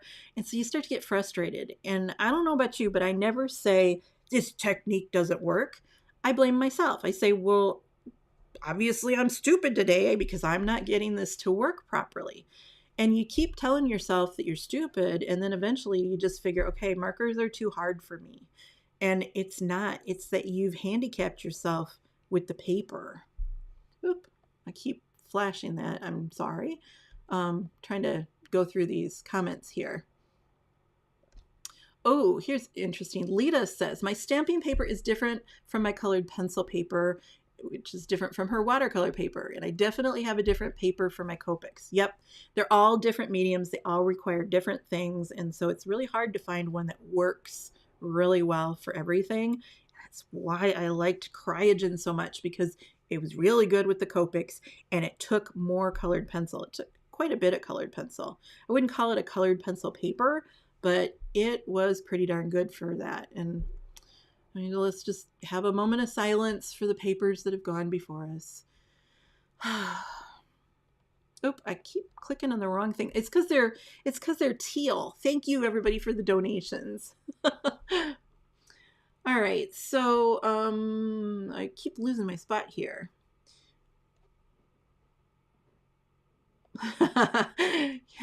I could blend on sandpaper. I haven't tried that one, but that's how I feel about the what is it? The sanded colored pencil paper. It's got like a velvety texture. That feels like coloring on sandpaper.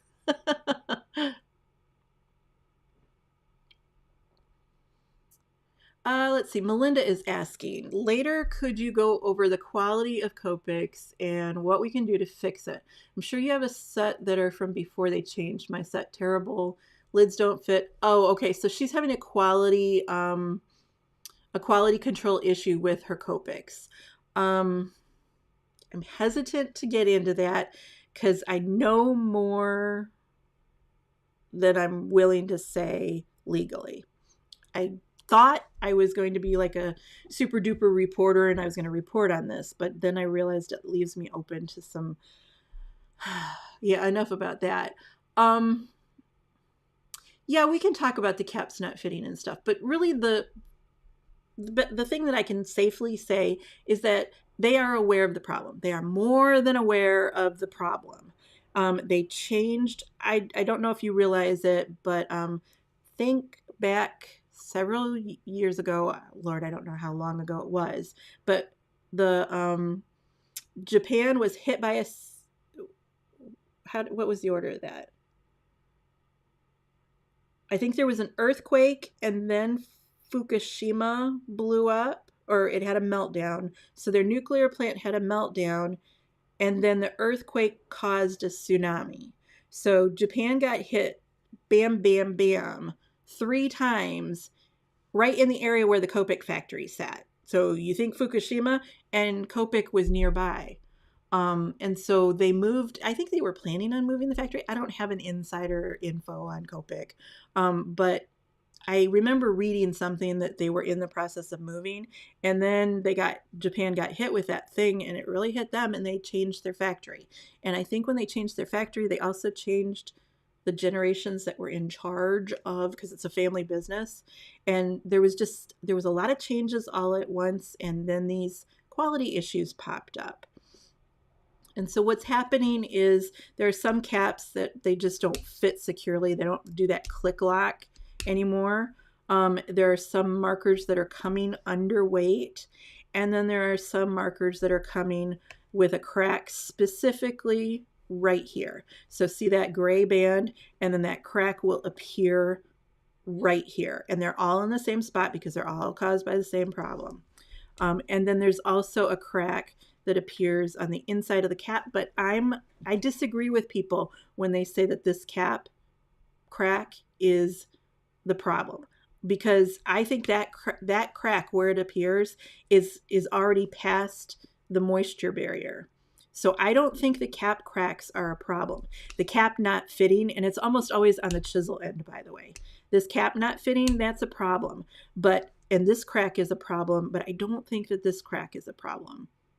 Now, that's just me and my opinion, but the problem is happening right here, and the cracks are right here, which is past the point where it's already airtight when the cap is sealed. So I don't think the caps are the problem. It's in here. I'm giving you some hints here. The crack happens right here. So if you have this happen where this doesn't fit, or there's a crack right here, they know about this problem. You can contact them to TOO with an exclamation point. That is the parent company of Copic. You could probably reach out on their website. They have a contact form there. You could talk to your retailer. You could talk to McPherson's, is the company that they took over as the U.S. distributor. I don't know if there are other distributors beyond that, but all of them are very aware of the problem, and you just tell them, I got 6 markers here, and what are you going to do about it? And I've heard people are getting new markers for it. But the person that sold you the markers also can take those markers back, and then they can turn them into their supplier. So I think you just need to contact customer support at one of the companies. It's the best thing to do. Let's see. Mary is asking, is that the one Yupo that people use alcohol inks on? The Yupo, yeah, I think they do use this for the ink dripping. So with ink dripping, you take,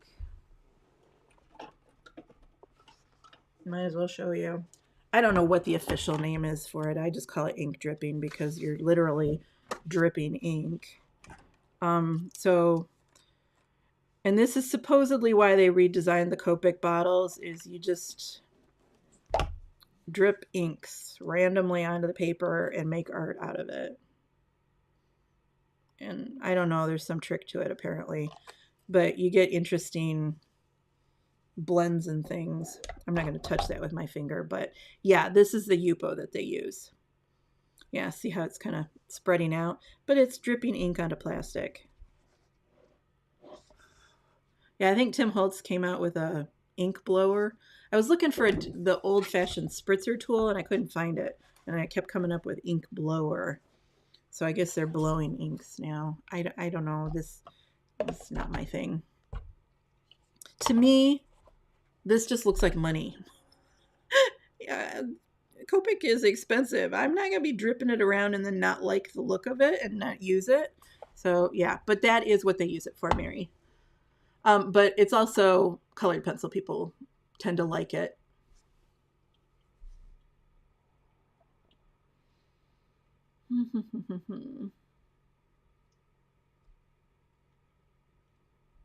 So there's a lot of people that agree. Oh, wait a minute. Kenny says Nina is awful. So yeah, we're not going to agree on that. Nina is the only one that I will recommend, though.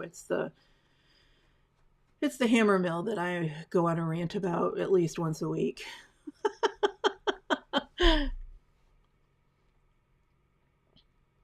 Okay, so here's Lita contributing that Nina is great for stamping, not so good for Copics. Okay, so maybe that's why a lot of people are using it, because it accepts the stamp ink really well. That could be. You really do. You have to look at all of the mediums that you use. And if you're stamping or if you're printing, that is part of the consideration. So you have to like find something that works for all of the supplies that you're using. Yeah, and then Lita just confirmed. She says the Nina takes great ink great from the stamps, but I don't like it for my Copics. Yeah, there are other papers that are better.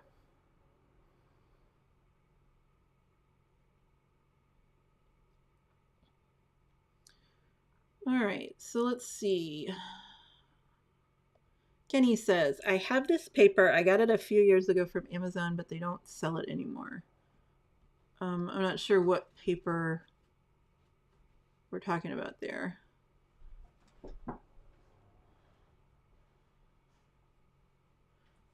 Donna is taking my Color Wonk, the monthly membership, and before I would have had Donna, because Donna did a couple of the retreats, at least one of them with us, and at the retreats we used Cryogen. We used big sheets of Cryogen for really big images, and yep, the Strathmore it's not as delicate as the Cryogen, but you, like I said, you can kind of manhandle it and put a lot of extra ink into the paper.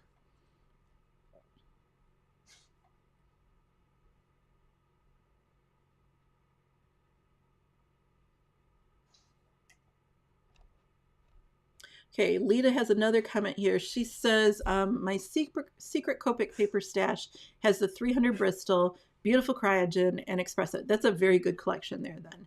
And then I also found a shimmer metallic on Amazon, which works well with my Copics. Let me know what that is, because I'm always looking for interesting papers that I can recommend for card makers, because they always turn their nose up at the Expressa. But if I've got something that has a little sparkle to it, I may not teach on it, but at least if I know about it, that's good. Oh, yep, and Donna asked for a link too, so maybe it is here.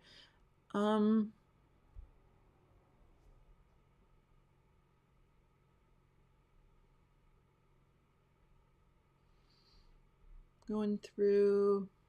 I actually thought people would be throwing specific paper names at me.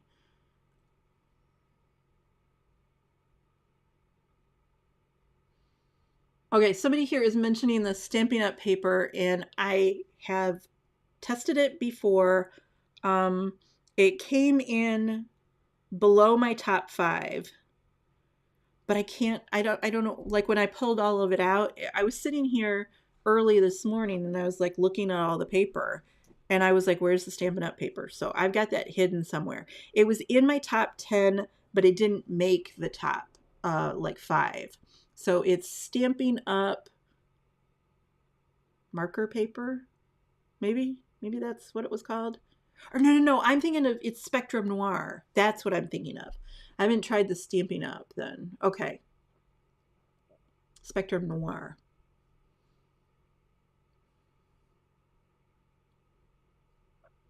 Okay, so Christine is asking, so that's why the Posca pills so badly on Expressa. Yes, because Posca is water-based. So what she's talking about is a Posca pen like this is full of water, and then you put it on your paper, and it will kind of pill up. And I've actually had Expressa bubble. So like I'd put the water droplets on there, but if you just put a little, like a light spray, like you've got like a mister or something, and you put a mister on there, you could actually see like a blister that grows. And what it is it's this top layer of coloring paper that's separating from everything else, and it just kind of grows like a bubble. Alex wants to know about my paper cutter. So I have several paper cutters. I will link to my big industrial one. It's so big that I can't pull it over here for you. It is, how many inches wide is it? it measures 24 inches wide, so it's an industrial, and it's got the rail. I've got a guillotine cutter that is a 12 by 12 that I just got from Staples, or maybe it was Office Max. It was a long time ago. But what I've noticed with the guillotine cutters is they are not perfectly square. So I was trying to cut paper that was 12 by 12 square, and everything was coming up slightly wonky. And I think it's just that they're not spending a lot of time in the factory lining things up properly. So I've had bad luck with the guillotine cutters. So this is a 24-inch rail cutter where it slides the blade down the length of it. So I've got the 24-incher, and then I just have a tonic one. When I'm cutting things into quarters, I just use this. So this is a guillotine cutter, and this one is not square either. Hello, Mr. Tim Holtz. Would like to talk about that, because this one, and what I mean by square is that you've got this built in here, but the blade itself is not perfectly square to, like, this is not a perfect right angle here. I don't understand why things aren't lining up properly, but I use this one because it's super handy to quarter a sheet or just knock off the margins of something. So I've got this, and then I've got the top, the big one.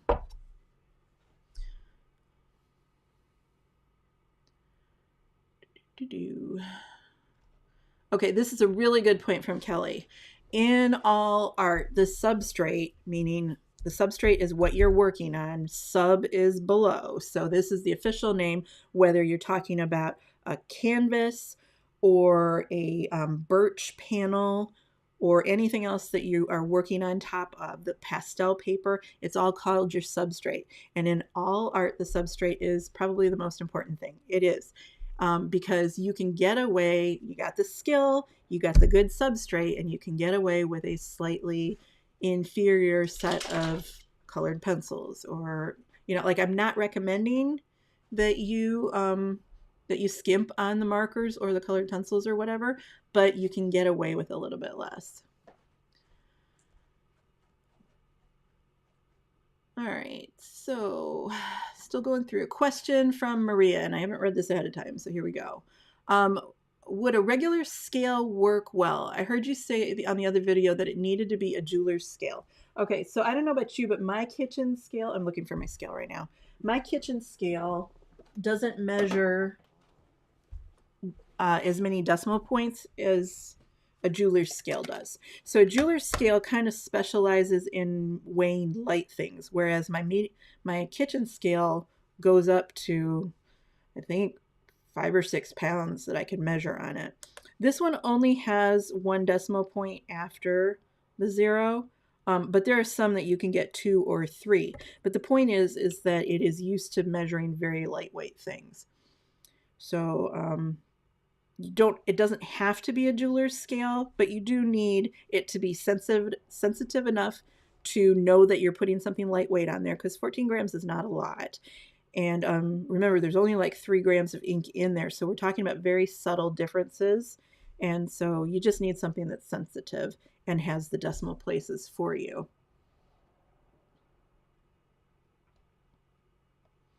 Okay, Heidi's asking, I purchased 4 of the Derwent Lightfasts in your class. She got the purple, the violet, the foliage, and the midnight blue. Do these work as well on as Prismacolor on Expressa and Bristol? They do. So what she's talking about is we have some substitute colors.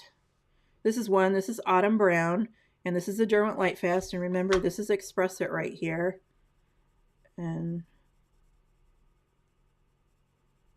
they are a soft and waxy pencil. So yes, they do work.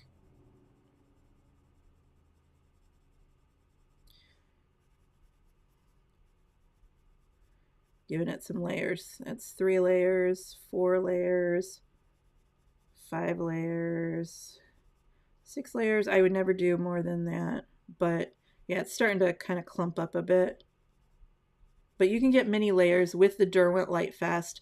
The Derwent Lightfast, I really like their darker colors, but a lot of their dark, like, they make 6 dark blues, and I don't know why I need that many. But the problem is that they don't have the Lightfast pigments to make any more colors than what they currently have. So I don't think that you should just go buy a whole set of the Derwent Lightfast because it's a very wonky color palette.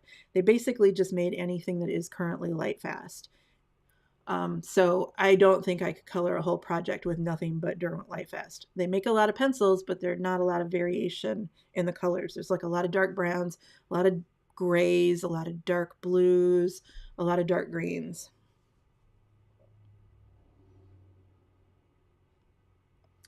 Heidi is asking, should I substitute the Derwent for the Prismacolor in your early class lessons? The only one that I really recommend substituting right away is the Derwent Purple.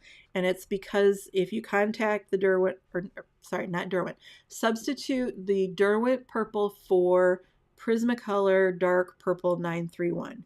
931, and it's PC931, is a purple pencil that we use for a lot of classes, and we shade with it. And it just has this funky habit that whenever it touches anything that has white pigment in it, the Derwent Purple turns the white hot pink. So there's a problem where it interacts. And so for years in classes, I was always like, we're using purple here, don't get white anywhere close to it. And so I would sometimes have people highlight first and then shade later, because you just can't have your highlight colors touch your shade layers. And with the Derwent Purple, that's the most immediate one. I just like those other colors. They're handy, and Prismacolor doesn't really make those particular colors exactly. All right, so keep going. Oh, Lita says that she was a Stampin' Up! Demonstrator. I switched to the Nina when I didn't demo anymore because of the costs, but I still use Stampin' Up! For all my color card, and that's what they call their paper. Okay.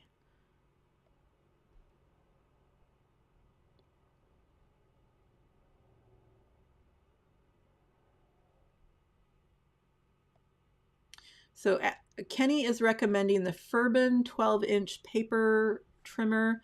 It's only $10.99 and it's excellent. Okay. Yep, definitely. This is a definite good point.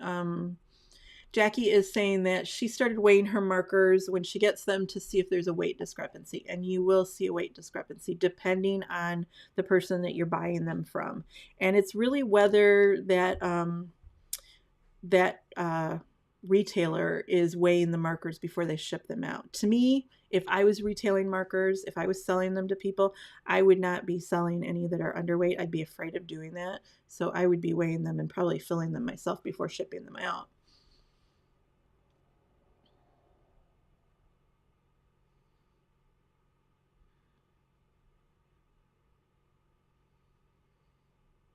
Okay, now Jackie's asking, how about Strathmore marker paper? Not a fan. I think that's the one with the brown label and the bulldog on the cover.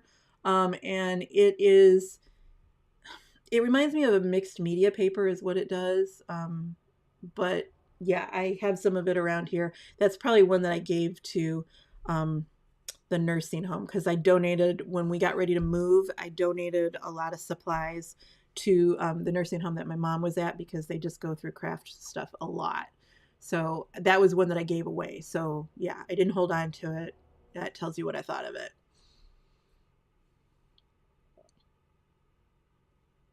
And here's Kenny. She says her guillotine cutter doesn't cut square either. Yeah. And it's not even like I can say that this is like something that, we shut down for the pandemic, and ever since we opened back up again, that things aren't the same quality. My guillotine cutter was probably 12 years old. Yeah, why wouldn't you make it square? I don't understand that.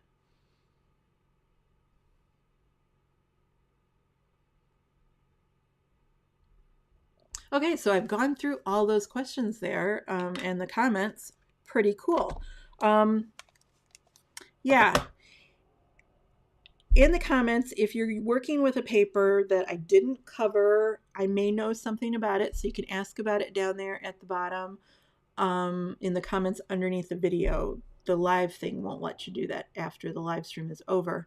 But yeah, we can talk paper in the comment section. If I said something that I don't like, something about a particular paper that you use, tell me about it. And because I would like to learn why certain people are gravitating towards papers that I'm like, that I don't like, because I'm not the ultimate authority on things.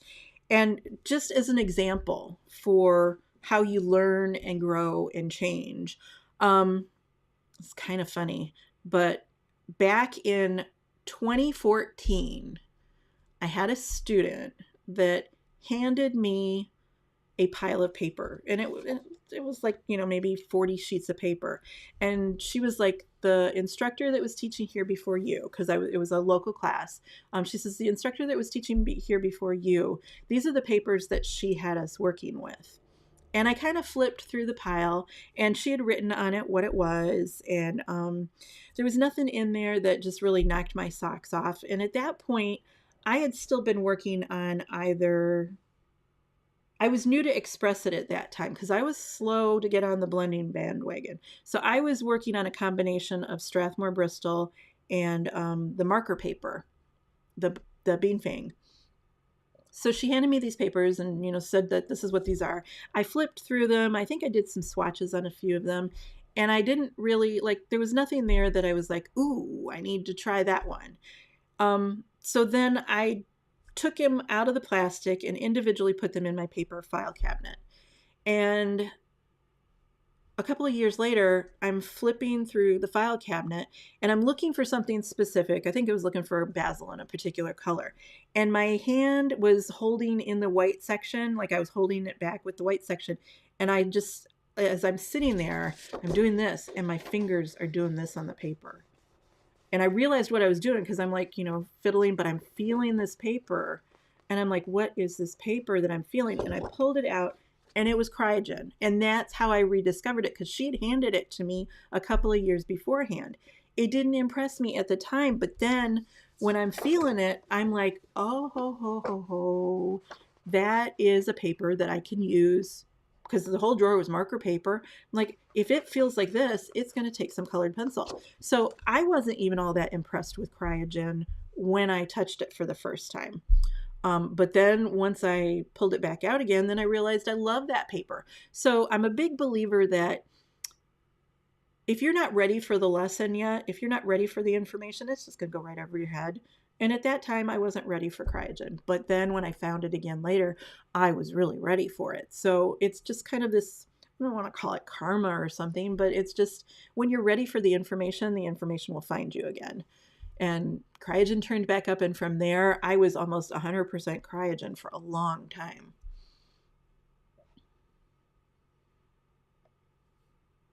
So Christina is asking, will your second choice Strathmore Bristol 300 work better for the Posca? Yes. While also being good for Copic. Yep, exactly. Because Bristol is kind of like the original mixed media paper. Now, I would never watercolor on Bristol. It's not that much of a mixed media paper, but Bristol is universal for ink people. So calligraphers will be working on Bristol. They'll do their preliminary work on the marker paper, and then they'll switch over to Bristol for those final frameable ones that you get at like art fairs and stuff, where somebody's lettered a poem. They're going to do that on Bristol. So it is like kind of the universal ink paper. It takes a lot of ink. The ink shows up nice and colorful. It's a great paper to work with. Okay, Heidi's asking, do you still recommend Stonehenge Craft and cold pressed black for your lessons or something else? Okay, so the black was a specific lesson, and that was 100% colored pencil. And what it is was we did, I think they were stacked cupcakes. And we printed the digital stamp onto the black paper, and you kind of shined a light from an angle. You could see then the black printing on it, but that didn't have any Copic on it. So yes, I still really do like the Stonehenge Black is a great paper. And then the Stonehenge Craft, I could not find my butterfly project that was colored on Stonehenge Craft, but that was Stonehenge Craft here. It had been cut apart. Or no, that was Basil Craft. But yeah, Stonehenge has a very good craft paper. Overall, Stonehenge is a really good paper. Lita says, I've had other instructors, Amy, but you're the best one I found actually teaching, not just copy and paste. Oh, well, thank you. Thank you. I appreciate that. I teach the way I was a student, you know, that I was always the art student that was raising their hand asking questions. So I try and answer those questions before somebody has to raise their hand. So good. Yeah, I'm glad you appreciate that. I know that, you know, I have opinions, but and I don't mind debating those opinions. That's fine. But it's I'm not going to talk you into something, is I guess, because there's so many ways to do it. And I think that's the one thing that you really do learn in art school, is that there's not one best way of doing things. And I used to add colored pencils to oil paintings. So yeah, I was always kind of breaking the rules anyway, because to me, I think it's more important to get the effect you want than to follow the rules and, you know, just repeat what everybody else is doing. Donna says, thank you. Very interesting and informative. I think there are a couple more papers I would like to try. By the way, speaking of, I usually do a like a resource page for these live streams and videos.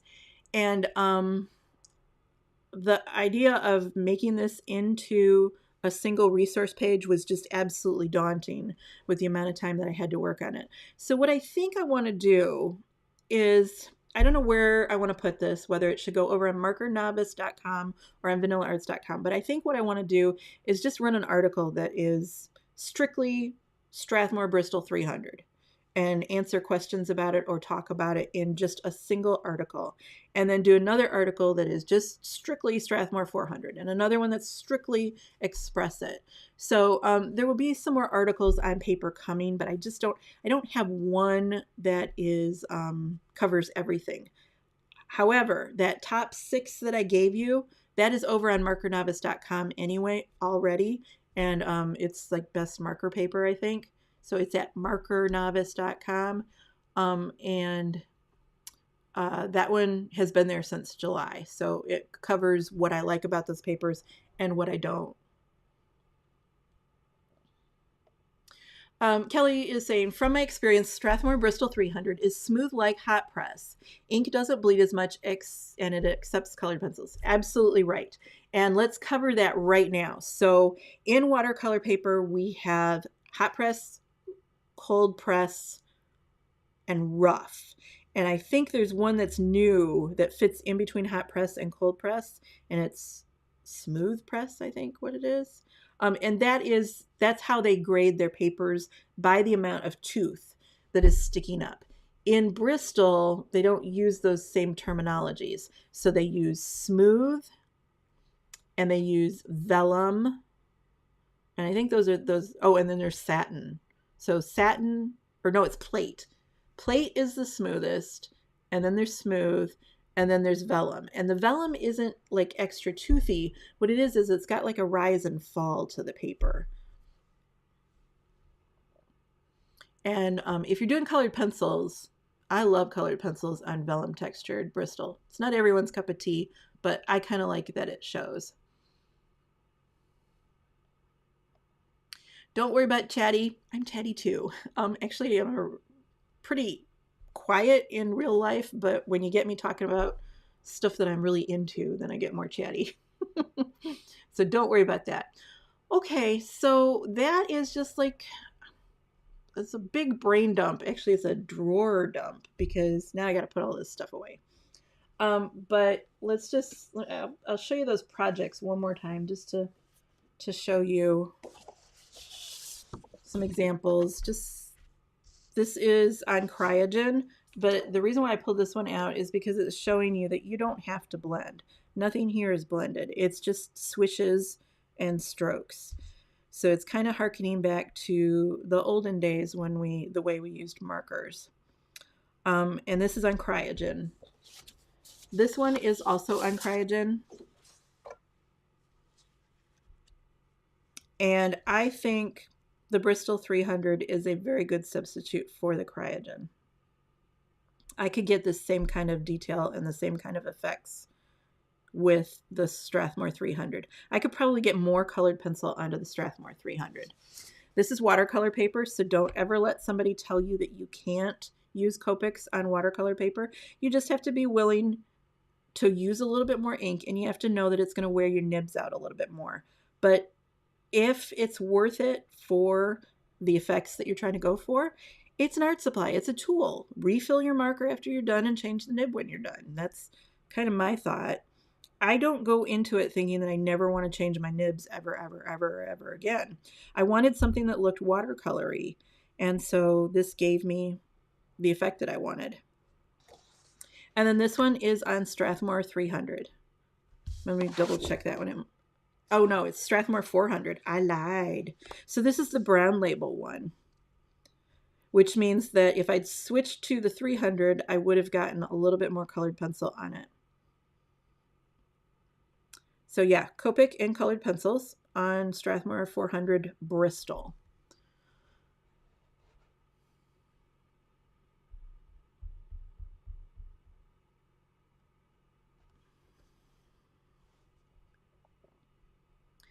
Okay, so I think I've covered all the questions that people have asked. I don't want to hold you here any longer than absolutely necessary.